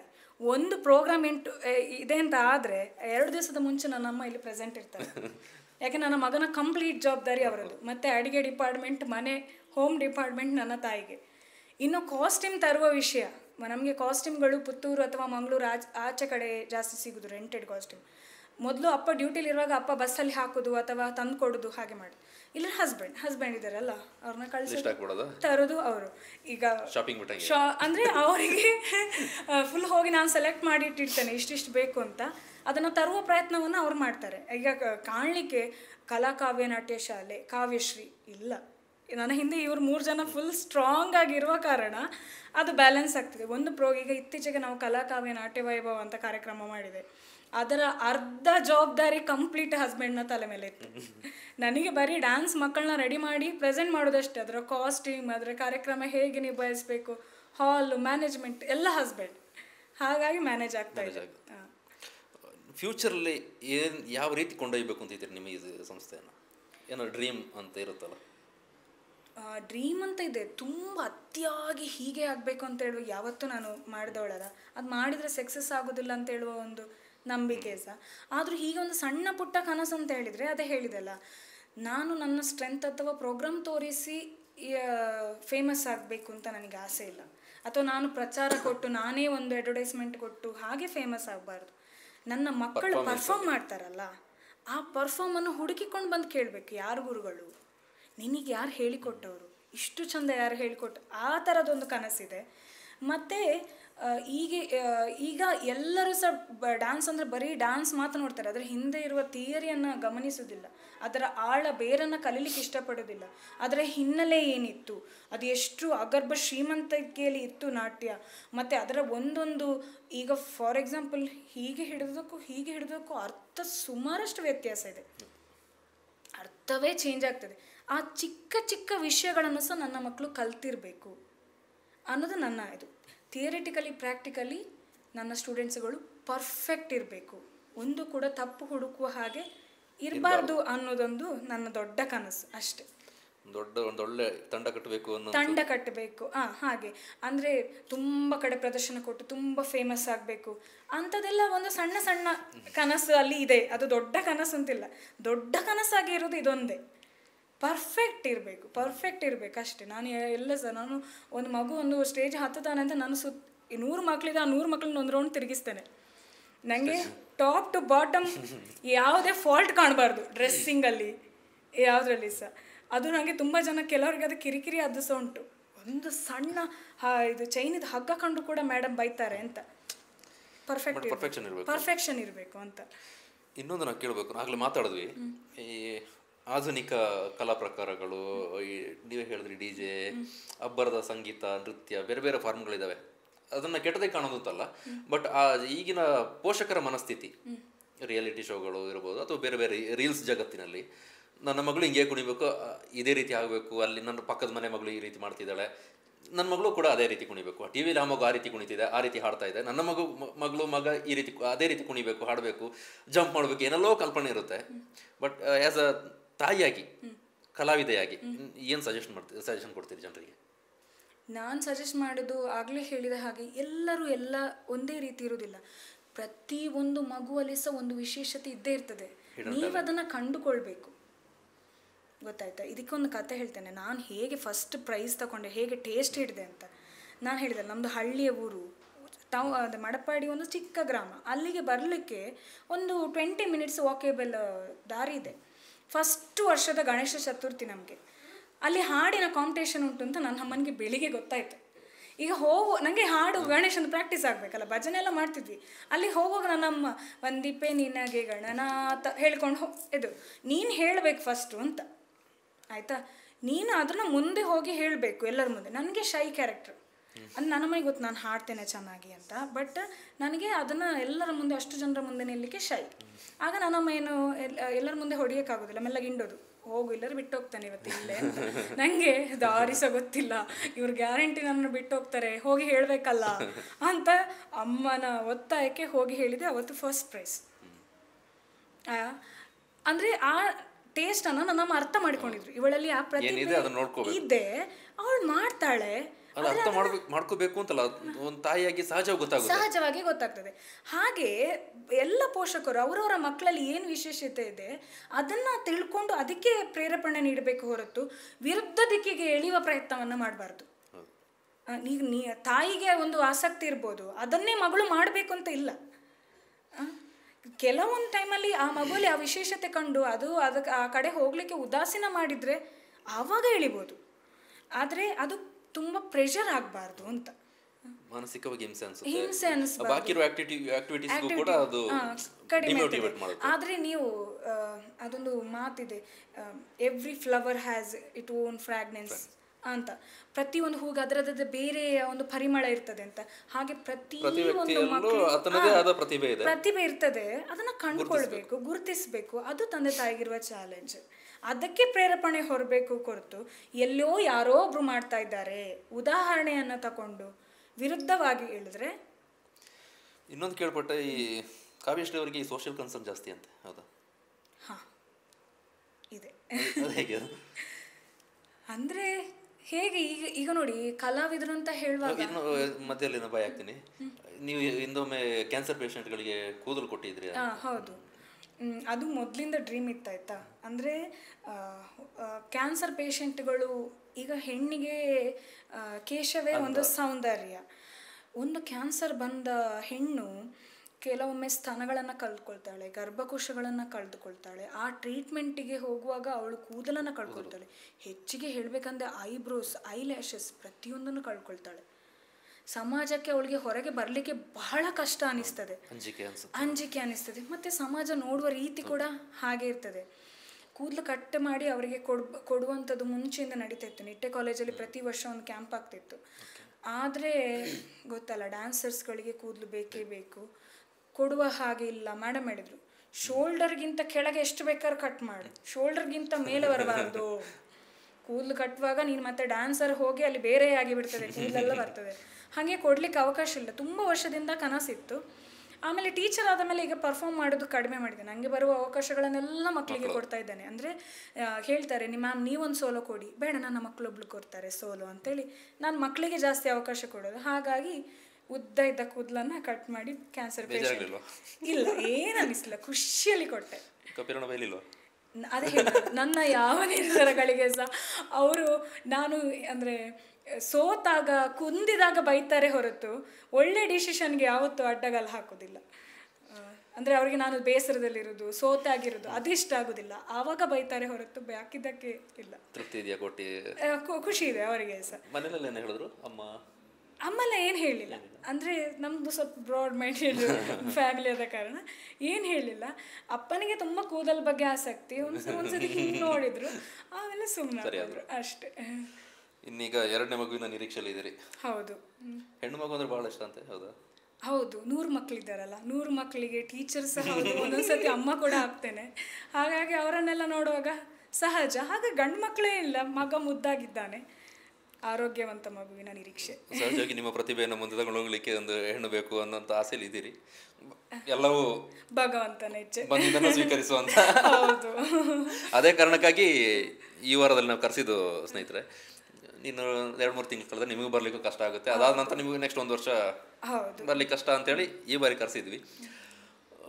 ಇನ್ನೊಂದು ಕೇಳಬೇಕು ನಾನು, ಈ ಮಗು ಆದ ನಂತರದಲ್ಲಿ ನಾವು ಫಿಸಿಕಲಿ ಎಷ್ಟು ಆಕ್ಟಿವ್ ಆಗೋದು ಕಡಿಮೆ ಆಗೋದು ಅಂತ ಹೇಳ್ತಾರೆ. ಖಂಡಿತ ಖಂಡಿತ. ಎಕ್ಸ್ಪೆಷಲಿ ನಾರ್ಮಲ್ ಸಿಸರಿನ್ ಯಾವುದು ಡಿಫ್ರೆನ್ಸ್ ಇಲ್ಲ ಅಂದ್ಕೊಳ್ತೇನೆ. ನನಗೆ ಸಿಸರಿನ್ ಆಗಿದ್ದು, ಬಟ್ ನಾರ್ಮಲ್ ಆದವರಿಗೆ ಸಹ ಅಷ್ಟೇ ಕಷ್ಟ ಇರ್ತದಂತೆ. ಈಗ ನಾರ್ಮಲ್ ಡೆಲಿವರಿ ಆದ ಡ್ಯಾನ್ಸರ್ಸ್ಗಳು ಸಹ ಹೇಳ್ತಾರೆ, ನಮಗೆ ಮನಸ್ಸಲ್ಲಿ ಅನಿಸ್ತಾ ಇರ್ತದೆ ನಾವು ಇಷ್ಟು ಬಾಗಬೇಕು, ನಾವು ಇಷ್ಟು ಬೆಂಡ್ ಆಗಬೇಕು ಅರೆಮಂಡಿ, ಬಟ್ ದೇಹ ಸ್ಪಂದಿಸ್ತಾ ಇರೋದಿಲ್ಲ. ಬೆನ್ನು ನೋವು ಮತ್ತು ಇರ್ತದೆ. ಕಾಲಕ್ರಮೇಣ ಮಾಡಿ ಮಾಡಿ ಮಾಡಿ ಮಾಡಿ ಒಂದು ವರ್ಷ ಆದಮೇಲೆ ನಾವು ಬ್ಯಾಕ್ ಟು ನಾರ್ಮಲ್ ಆಗ್ತೇವೆ, ಫ್ಲೆಕ್ಸಿಬಲ್ ಆಗ್ತದೆ. ಆ ಟೈಮಲ್ಲಿ ಬೆನ್ನು ನೋವು ಬಂತು, ಸೊಂಟ ನೋವು ಬಂತು ಅಂತ ಅಂಜಿ ಹಿಂದೇಟು ಹಾಕಿದರೆ ಹೋಯ್ತು ಅಂತಲೇ ಲೆಕ್ಕ. ಮತ್ತೆ ನಮಗೆ ಅದನ್ನು ಚೇತರಿಸ್ಕೊಳ್ಳಿಕ್ಕೆ ಸಾಧ್ಯವೇ ಇಲ್ಲ. ಮನಸ್ಸಲ್ಲೂ ಕೂತ್ಬಿಡುತ್ತೆ ಅದು, ಮನಸ್ಸಲ್ಲಿ ಕೂತು. ಮತ್ತು ಆ ಟೈಮಲ್ಲಿ ಅದೇ ಫ್ಯಾಮಿಲಿ ಸಪೋರ್ಟ್ ತುಂಬ ಇಂಪಾರ್ಟೆಂಟ್ ಆಗ್ತದೆ. ಈಗ ಒಂದ್ಸಲ ಡ್ಯಾನ್ಸ್ ಮಾಡುವಾಗ ನೋವು ಬಂತು, ನಾನು ನೋವು ಅಂತ 2 ದಿವಸ ಮಲಗುವಾಗ ಡಿಮೋಟಿವೇಟ್ ಮಾಡೋರಿದ್ರೆ ಹೋಯ್ತು, ಇನ್ನೂ ಮಾಡ್ಲಿಕ್ಕೆ ಹೋಗಬೇಡ, ಸೊಂಟ ನೋವು ಬರ್ತದೆ ಅಂತ ಹೇಳಿದ್ರೆ ಹೋಯ್ತು. 1-2 ದಿವಸ ರೆಸ್ಟ್ ತಗೋ, ಮತ್ತೆ ಮಾಡು, ಸರಿ ಆಗ್ತೀಯ ಅಂತ ಹೇಳೋರಿದ್ರೆ ಸರಿಯಾಗಿ ಆಗ್ತದೆ. ಹಾಗೆ ಸುಮಾರು ವಿಚಾರಗಳನ್ನ ಮಾತಾಡಿದ್ವಿ. ಕೊನೆಯದಾಗಿ ಇಷ್ಟೆಲ್ಲ ಮಾತಾಡಿದ್ರೆ ಸಾರಾಂಶ, ಡಾನ್ಸ್ ಮಾಡಿದರೆ ನಮಗೆ ಫಿಸಿಕಲಿ ಬಾಡಿ ಚೆನ್ನಾಗಿರುತ್ತೆ, ಬೇರೆ ಬೇರೆ ಮಾತುಗಳಿರುತ್ತೆ. ನಿಮ್ಮ ಪ್ರಕಾರ ಯಾಕಾಗಿ ನೃತ್ಯ ಮಾಡಬೇಕು, ಯಾಕೆ ಕುಣಿಬೇಕು? ಈಗ ಕಾಮನ್ ಆಗಿ ಯಾರನ್ನಾರು ಒಬ್ಬರನ್ನ ನಿಂತು ಕೇಳಿ ಯಾಕೆ ನೃತ್ಯ ಮಾಡಬೇಕು, ಎಕ್ಸಸೈಸ್ ಅಂತಾರೆ, ಇನ್ನೊಬ್ರು ಹೇಳ್ತಾರೆ ಎಂಟರ್ಟೈನ್ಮೆಂಟ್ ಅಂತ ಹೇಳ್ತಾರೆ, ಕಣ್ಣಿಗೆ ಹಬ್ಬ. ಇದು ಎರಡು ಹೌದು. ಆದರೆ ಮುಖ್ಯ ಯಾಕೆ ನಾವು ನೃತ್ಯ ಮಾಡ್ತೇವೆ ಅಂತ ಹೇಳೋ ಉದ್ದೇಶ ಕೇಳಿದರೆ, ಈಗ ನಾವು ಪೂಜೆ ಪುರಸ್ಕಾರ ಭಜನೆ ಯಾಕೆ ಮಾಡ್ತೇವೆ? ಏಕಾಗ್ರತೆ. ಅದಕ್ಕೂ ಮೀಲಾಗಿ ಯಾಕೆ ಮಾಡ್ತೇವೆ? ನೆಮ್ಮದಿ, ತೃಪ್ತಿ, ದೇವರನ್ನು ಒಲಿಸಿಕೊಳ್ಳಿಕ್ಕೆ ಅಂತ ಹೇಳ್ತಾರೆ. ದೇವರು ಯಾವುದೇ ಆಗಿರ್ಬೋದು, ನಿಮ್ಮ ಬಿಲೀವಿಂಗ್ಸಲ್ಲಿ, ನಿಮ್ಮ ನಂಬಿಕೆಯಲ್ಲಿ ಯಾವುದೋ ಒಂದು ದೇವರಾಗಿರ್ಬೋದು, ನನ್ನ ನಂಬಿಕೆಯ ನನ್ನ ಇಷ್ಟದ ದೇವರು ಯಾವುದೇ ಆಗಿರ್ಬೋದು, ಆತ್ಮ ಭಗವಂತನನ್ನು ತಲುಪಲಿಕ್ಕೆ ಒಂದು ಮೂಲ ಅಂತ ಹೇಳಿದರೆ ಅದು ನೃತ್ಯ ಅಂತೆ, ಮೀಡಿಯೇಟ್ರ್. ಈಗ ನಾವು ನೃತ್ಯ ಮಾಡುವಾಗ ಹೇಗೆ ನಾವು ಕಂಪ್ಲೀಟ್ ಮುಳುಗಿ ಹೋಗಿರ್ತೇವೆ, ಅದು ಹೆಚ್ಚಿನ ನೃತ್ಯಗಳ ಹಾಡುಗಳು ಹಾಗೆ ಇರ್ತದೆ, ಅಥವಾ ಸಂಗೀತಕ್ಕೆ ಮಾಡಿದರೂ ಕೂಡ ಅಲ್ಲಿ ಉದ್ದೇಶ ಏನು ಗೊತ್ತುಂಟಾ? ನಾನು ಮಾಡಿದ ನೃತ್ಯ ಭಗವಂತನಿಗೆ ಸಮರ್ಪಣೆ ಆಗಲಿ ಅಂತ. ಭಗವಂತ ಯಾರೇ ಆಗಿರ್ಬೋದು, ಅದಕ್ಕೆ ಕಲೆಗೆ ನೀನು ಇಂಥ ದೇವರನ್ನು ನಂಬುವ ಮಾತ್ರ, ಇಂಥ ಜಾತಿಗೆ ಸೇರಿದವ, ಇಂಥ ಧರ್ಮಕ್ಕೆ ಸೇರಿದವ ಇಲ್ಲ. ದೇವರು ಒಟ್ಟಿನಲ್ಲಿ ನೀನು ನಂಬುವ ದೇವರು ಯಾರಾದರೂ ಆಗಿರ್ಬೋದು, ಅದಕ್ಕೋಸ್ಕರ ನೃತ್ಯ ಮಾಡ್ತೇವೆ, ನಮಗೆ ಸಿಗಬೇಕು. ಅದು ಒಂದು ಮುಖ್ಯ ಕಾರಣ ನೃತ್ಯ ಯಾಕೆ ಮಾಡ್ತೇವೆ ಅಂತ. ಮತ್ತೆ ಉಳಿದದೆಲ್ಲ ಏಕಾಗ್ರತೆ ಇರ್ಬೋದು, ಎಕ್ಸಸೈಸ್, ಬಾಡಿಗೆ ಆಯಾಸ ಎಲ್ಲವೂ ಸಿಗುತ್ತೆ, ಮನರಂಜಕವೂ ಹೌದು. ಮತ್ತು ನಮ್ಮ ಪರಂಪರೆಯನ್ನು ಎತ್ತಿ ಹಿಡಿದಾಗೆ ಆಗ್ತದೆ. ಮತ್ತು ನಮ್ಮ ಪರಂಪರೆ ಎಷ್ಟು ಶ್ರೀಮಂತ ಇತ್ತು ಅಂತ ಹೇಳಲಿಕ್ಕೆ ಅದೊಂದು ಸಾಧನ ನಮ್ಮ ನೃತ್ಯ. ಮತ್ತು ನಮ್ಮ ಸಂಸ್ಕೃತಿ, ಭಾರತೀಯ ಸಂಸ್ಕೃತಿ ಇಷ್ಟು ಚಂದದ ಸಂಸ್ಕೃತಿ ಅದು ಅಂತೇಳಿ ಆ ಶ್ರೀಮಂತಿಕೆಯನ್ನು ತೋರಿಸುವಂಥದ್ದು ನೃತ್ಯ ಅಂತ ಹೇಳಿದ್ರೆ ತಪ್ಪಾಗ್ಲಿಕ್ಕಿಲ್ಲ. ಇವತ್ತು ಕೂಡ ವಿದೇಶಿಗರು ಎಷ್ಟು ಜನ ಆಕರ್ಷಿತರಾಗಿ ಬರ್ತಾರೆ ಗೊತ್ತಾ ಕಲೀಲಿಕ್ಕೆ. ನಮ್ಮ ಧರ್ಮದ ವಿಚಾರ ಇರ್ಬೋದು, ಸಂಸ್ಕೃತಿ ವಿಚಾರಗಳು. ಇತ್ತೀಚೆಗೆ ಒಂದು ಸ್ಟೂಡೆಂಟ್ ನನಗೆ ಫೋನ್ ಮಾಡಿದೆ, ಮೊನ್ನೆ ಫೋನ್ ಮಾಡಿದಾಳೆ, ಮೇಡಮ್ ನಾನು ಕುವೈಟಲ್ಲಿದ್ದೇನೆ, ಹಸ್ಬೆಂಡ್ ಜೊತೆ ಶಿಫ್ಟ್ ಆಗಿದ್ದೇನೆ, ನನಗೆ ಅಲ್ಲಿ ಒಂದು ಸ್ಕೂಲಲ್ಲಿ ಟೀಚರ್ ಆಗಬೇಕು ಅಂತ ಹೇಳಿದ್ದಾರೆ, ಡ್ಯಾನ್ಸ್ ಟೀಚರು. ನೀವು ನನಗೆ ಒಂದು ವರ್ಷ ಗ್ಯಾಪ್ ಉಂಟು ನನಗೆ ಪರ್ಮನೆಂಟ್ ವೀಸಾ ಸಿಗಲಿಕ್ಕೆ, ಅಷ್ಟರಲ್ಲಿ ನನ್ನ ಸೀನಿಯರ್ ಮಾಡಿಸ್ಬೋದಾ ಅಂತ. ಆಗಲಿಕ್ಕಿಲ್ಲ ಹೇಳಿದೆ, ಸಾಧ್ಯ ಇಲ್ಲ, ಅಷ್ಟು ಬೇಗ ಅದು ಮಾಡಿದರೆ ಸಹ ನಿಮಗೆ ಟೀಚ್ ಮಾಡ್ಲಿಕ್ಕೆ ಆಗ್ಲಿಕ್ಕಿಲ್ಲ, ಮತ್ತೆ ಹೋಗಿ ಅಂತ. ಅಷ್ಟು ಡಿಮಾಂಡ್ಗಳು ಹೊರ ದೇಶಗಳಲ್ಲಿ ಇದೆ ನಮ್ಮ ನೃತ್ಯಕ್ಕೆ. ಮತ್ತು ಅಂದರೆ ಈಗ ಕೆಲವೆಲ್ಲ ನಾಟ್ಯ ಶಾಲೆಗಳು, ಈಗ ಅಣ್ಣಾಮಲೈ ಯೂನಿವರ್ಸಿಟಿ ಆಗಿರ್ಬೋದು, ಈಗ ರುಕ್ಮಿಣಿ ದೇವಿ ಆರಂದೆಲ್ಲ ಅವ್ರದ್ದೇ ಒಂದು ನಾಟ್ಯ ಶಾಲೆ, ಎಷ್ಟೋ ಫಾರಿನಿಂದ ಬಂದಂತಹ ವಿದ್ಯಾರ್ಥಿಗಳು ಕಲಿತಾ ಇದ್ದಾರೆ. ಆದ ಕಾರಣ ನೃತ್ಯದಲ್ಲಿ ಹೇಗೆ ಗೊತ್ತಾ, ಒಂದು ಕಣ್ಣು ರೆಪ್ಪೆಯಿಂದ ಹಿಡಿದು ಹುಬ್ಬು, ಬೆರಳು, ಕೈ, ಕಾಲುಗಳು ಎಲ್ಲ ನಾಡಿಗಳಿಗೆ ಕೆಲಸ ಕೊಡ್ತದೆ. ನಾವು ಅಷ್ಟು ಎಲರ್ಟ್ ಇರಬೇಕು, ಅಷ್ಟು ಶಾರ್ಪ್ ಇರಬೇಕು, ನೆನಪಿಟ್ಟುಕೊಳ್ಳಿರೋದು ಇರ್ಬೋದು, ಪ್ರತಿಯೊಂದು ಕೂಡ ಎಲ್ಲ ನಮ್ಮ ದೇಹದ ಅಂಗಾಂಗಗಳಿಗೆ ಅದು ಕೆಲಸವನ್ನು ಕೊಡ್ತದೆ, ಅಷ್ಟು ಚುರುಕಾಗಿರ್ಲಿಕ್ಕೆ ಅದು ಸಹಾಯ ಮಾಡ್ತದೆ. ಹಾಗಾಗಿ ನೃತ್ಯ ಬಹಳ ಒಳ್ಳೆಯದು ವಿಚಾರ. ಈ ನೃತ್ಯದ ಆಚೆಗೆ, ನಿಮ್ಮ ಕಲೆಯ ಆಚೆಗೆ ನಿಮ್ಮ ಆಸಕ್ತಿಗಳೇನಿದೆ? ಆಸಕ್ತಿ ಅದೇ ಕಲೆಯ ರಿಲೇಟೆಡ್ ಆಸಕ್ತಿಯನ್ನು ಹೊರತುಪಡಿಸಿ ಅಂತ ಹೇಳಿದರೆ, ಈಗ ಸ್ವಲ್ಪ ರೋಟ್ರಿಯಲ್ಲಿ ಎಲ್ಲ ಸಂಬಂಧಪಟ್ಟ ಹಾಗೆ ರೋಟ್ರಿಗೆ ಸೇರಿದ ಕಾರಣ ಕಾರ್ಯಕ್ರಮಗಳಿಗೆ ಹೋಗೋದು, ಹೊರಗೆ ಹೋಗೋದು, ಹಾಗೆ ಇದು ಮಾಡಿದ್ದೇನೆ. ಇಲ್ಲದಿದ್ದರೆ ಕಲ್ಚರಲ್ಗೆ ಸೀಮಿತ ಅದಕ್ಕೆ ಮಾತ್ರ ಹೋಗ್ತಿದ್ದೆ. ಭಜನೆ ಇದ್ದರೆ, ಕಲ್ಚರಲ್ ಆ್ಯಕ್ಟಿವಿಟೀಸ್ ಇದ್ದರೆ ಹಾಗೆ ಹೋಗ್ತಾಯಿದೆ. ನಿರೂಪಣೆ ಮೊದಲಿಂದ ತುಂಬ ಆಸಕ್ತಿ ಇತ್ತು. ಯಾವುದೇ ಒಂದು ಸ್ಕ್ರಿಪ್ಟ್ ಕೊಡದೆ ಬೇಕಾದರೆ ನಾನು ಮಾತಾಡುವೆ ಅನ್ನೋ ಕಾನ್ಫಿಡೆನ್ಸ್ ಇದೆ, ನಿರೂಪಣೆ ಮಾಡ್ತೇನೆ. ಅಥವಾ ಸಡನ್ನಾಗಿ ನೀನೊಂದು ಪ್ರೇಯರ್ ಹಾಡಮ್ಮ, ನೀನೊಂದು ಸ್ಪೀಚ್ ಮಾಡಮ್ಮ ಅಂತ ಹೇಳಿದರೆ ಮಾತಾಡಲಿಕ್ಕೆ ಇದ್ದೇನೆ. ಮತ್ತು ಹಾಡು ಸಹ ಹಾಗೆ, ಹಾಡು ಪರ್ಟಿಕ್ಯುಲರ್ ಆಗಿ ಸಂಗೀತದಲ್ಲಿ ಎಕ್ಸಾಮ್ ಕಲೀಲ ಬಿಟ್ಟರೆ ಹೀಗೆ ಕಲ್ತಿದ್ದೇನೆ, ಸಣ್ಣ ಮಟ್ಟಿಗೆಲ್ಲ ಹೀಗೆ ಹೇಳ್ಕೊಡ್ಲಿಕ್ಕೆ ಅಥವಾ ಹೇಳಲಿಕ್ಕೆ ಪರವಾಗಿಲ್ಲ ಹಾಗೆ. ಸಿನಿಮಾ ನೋಡೋಂಥದ್ದೇನಾಗಿದೆ? ಸಿನಿಮಾ ನೋಡ್ತೇನೆ, ಅಂದರೆ ಅಂಥ ಒಂದು ಎಂತ ಹೇಳೋದು ಪರ್ಟಿಕ್ಯುಲರ್ ಈಗ ಒಂದು ಸ್ಟೋರಿ ಅಂತ ಹೈಲೈಟ್ ಆಗಿ ಚಂದ ಇದೆ ಹಂಗೆ ಹೇಳಿದರೆ ಸಾಂಸಾರಿಕ ಚಿತ್ರಗಳು ಅಷ್ಟೇ. ಫೈಟಿಂಗ್ ಅಂತೂ ನೋಡೋದೇ ಇಲ್ಲ, ಫೈಟಿಂಗ್ ಹಾರರ್ ಅಂಥದ್ದೆಲ್ಲ ನೋಡೋದೇ ಇಲ್ಲ. ಸಾಂಸಾರಿಕ ಸಾಮಾಜಿಕ ಅಂಥದ್ದು ಕೂಲ್ ಆ್ಯಂಡ್ ಕಾಮ್ ಆಗಿರುವಂಥದ್ದು, ಎಂಜಾಯ್ ಮಾಡುವಂಥದ್ದು ನೋಡ್ತೇನೆ. ತಿನ್ನುವ ವಿಚಾರದಲ್ಲಿ ಅಡುಗೆ ಮಾಡ್ತೀರಾ? ಅಡುಗೆ ಮಾಡಲೇಬೇಕಲ್ಲ, ಅಮ್ಮ ಅಲ್ಲ ಹೆಂಡತಿ ಅಲ್ಲ. ಸ್ಪೆಷಲ್ ಮಾಡ್ತೀರಾ ಅಂತ? ಸ್ಪೆಷಲ್ ಮಾಡ್ತೇನೆ. ಯೂಶ್ವಲಿ ಇವಾಗ ಸ್ವಲ್ಪ ಶಿಫ್ಟ್ ಎರಡೂ ಥರದ್ದು, ತುಳುನಾಡಿದ್ದು ಮತ್ತು ಕೊಡಗಿದ್ದು ಎರಡು ಥರದ್ದು ಮಾಡಲಿಕ್ಕೆ ಕಲ್ತಿದ್ದೇನೆ. ಇಲ್ಲಾಂದರೆ ಫಸ್ಟ್ ಬರುವಾಗ ಬರೀ ಅಲ್ಲಿದು ಮಾತ್ರ ಇತ್ತು. ಈಗ ಎರಡು ಕಡೆದನ್ನು ಬ್ಯಾಲೆನ್ಸ್ ಮಾಡುವಷ್ಟು ಕಲ್ತಿದ್ದೇನೆ. ಕಪಿಲ್ ಅವರು ಕುಕ್ ಮಾಡ್ತಾರೆ? ಇಲ್ಲ, ಕಲ್ಸಿಲ್ಲ. ಖಾಲಿ ಮಾಡ್ತಾರೆ. ಅವ್ರಿಗೆ ಡಾನ್ಸ್ ಮಾಡಿಸ್ತೀರಾ? ಇಲ್ಲ ಇಲ್ಲ, ಬರೀ ಶಾಪಿಂಗ್ ಕಲ್ಸೋದು. ಶಾಪಿಂಗ್ ಮತ್ತು ಸಪೋರ್ಟ್ ಅಂದರೆ ಫುಲ್. ಇತ್ತೀಚೆಗೆ ಯೂನಿವರ್ಸಿಟಿಗೆ ಹೋಗುವಾಗ ಹೇಳಿದ್ರು, ನೀನು ಇಲ್ಲದಿದ್ರು ನಮ್ಮ ಮಕ್ಕಳನ್ನ ಎಕ್ಸಾಮಿಗೆ ಕರ್ಕೊಂಬರುವೆ ಅಂತ. ಅಂದರೆ ಅಭ್ಯಾಸ ಆಯಿತು ಅವರಿಗೆ ಹೇಗೆ ಕರ್ಕೊಂಬರ್ಬೇಕು, ಎಲ್ಲಿ ಏನು ಮಾಡಬೇಕು ಅಂತ.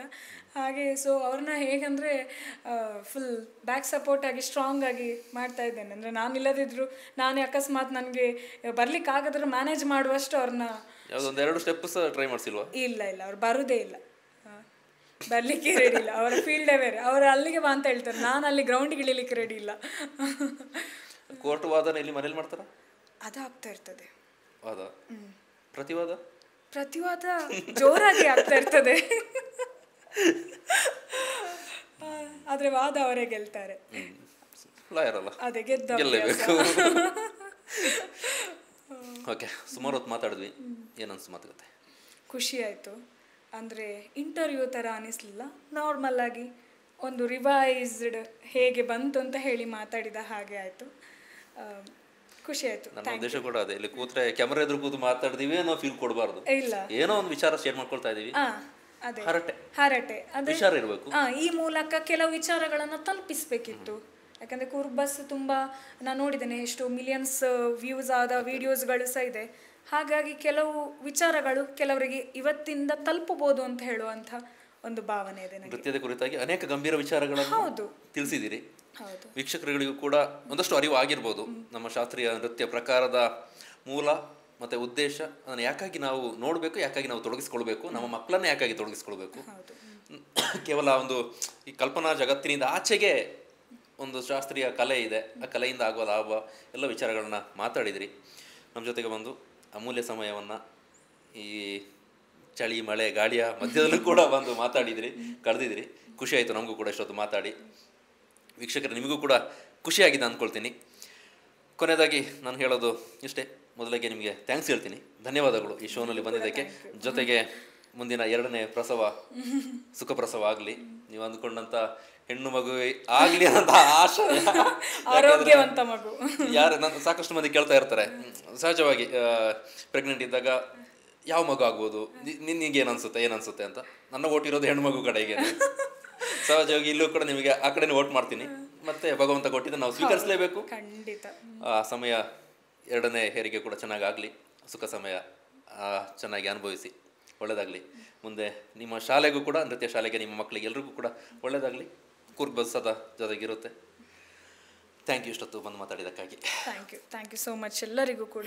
ನಿಮಗೆ ಮೊದಲನೇದಾಗಿ ನನ್ನನ್ನು ಅಪ್ರೋಚ್ ಮಾಡಿದ್ದಕ್ಕೆ, ಅಂದರೆ ತುಂಬ ಹೆಸರು ಮಾಡಿದವರು ನಾನು ಇದೇ ಒಂದು ಪುಟ್ಟ ಮಡಿಕೇರಿಯ ಅಷ್ಟರಲ್ಲೇ ನನ್ನ ಪಾಡಿಗಿದ್ದಳು. ನಾನು ಮುಂಚೆ ಹೇಳಿದಳು ಪ್ರಚಾರ ಪ್ರಿಯಗಳಲ್ಲ.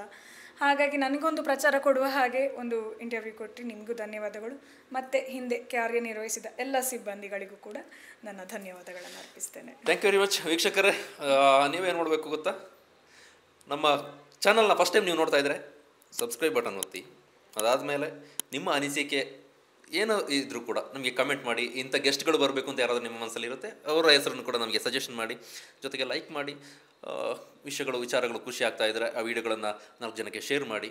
ಒಳ್ಳೆ ಒಳ್ಳೆ ವಿಚಾರಗಳನ್ನ ನಿಮಗೆ ತಿಳಿಸ್ತಾ ಇರ್ತೀವಿ. ಅವುಗಳನ್ನು 4 ಜನಕ್ಕೆ ಶೇರ್ ಮಾಡಿದ್ರೆ ಅವ್ರಿಗೂ ಒಂದಷ್ಟು ವಿಚಾರಗಳು ತಿಳಿದಂಥ ಆಗುತ್ತೆ. ಸೋಷಿಯಲ್ ಮೀಡಿಯಾದ ಬೇರೆ ಬೇರೆ ಪ್ಲ್ಯಾಟ್ಫಾರ್ಮ್ಗಳು, ಫೇಸ್ಬುಕ್ನಲ್ಲಿದ್ದೀವಿ, ಫೇಸ್ಬುಕ್ನಲ್ಲೂ ಲೈಕ್ ಮಾಡಿ, ಜೊತೆಗೆ ಇನ್ಸ್ಟಾಗ್ರಾಮ್ನಲ್ಲಿದ್ದೇವೆ, ಇನ್ಸ್ಟಾಗ್ರಾಮ್ನಲ್ಲೂ ಫಾಲೋ ಮಾಡಿ. ನಿಮ್ಮ ಸಹಕಾರ ನಮ್ಮ ಜೊತೆಗೆ ಸದಾ ಇರಲಿ ಅಂತ ಹೇಳ್ತಾ, ಮುಂದಿನ ವಾರ ಮತ್ತೊಬ್ಬ ಅತಿಥಿಯ ಜೊತೆಗೆ ಇನ್ ಆ್ಯಂಡ್ ಔಟ್ನಲ್ಲಿ ಸಿಗ್ತೀನಿ. ಅಲ್ಲಿವರೆಗೂ ಮಿಸ್ ಮಾಡ್ಕೊಳ್ತಾ ಇರಿ. ಎಲ್ಲರೂ ಕ್ಷೇಮವಾಗಿರಿ. ಎಲ್ರಿಗೂ ಒಳ್ಳೆಯದಾಗಲಿ. Thank you. ಬಾಯ್. ಕುರ್ಬಸ್ ಕಡೆಯಿಂದ ಹಣ್ಣು ಹಂಪಲಿದೆ. ದೊಡ್ಡದಕ್ಕೇನು ಕೊಡ್ತಾ ಇಲ್ಲ, ಪ್ರೀತಿಯಿಂದ ಕೊಡ್ತಾ ಇದ್ದೀವಿ. ನಿಮಗೂ ನಿಮ್ಮ ಮಗುವಿಗೂ. ಥ್ಯಾಂಕ್ ಯು, ಧನ್ಯವಾದಗಳು. Thank you. ವೀಕ್ಷಕ, ಫೋಟೋ ತೆಗಿದ್ದೀವಿ.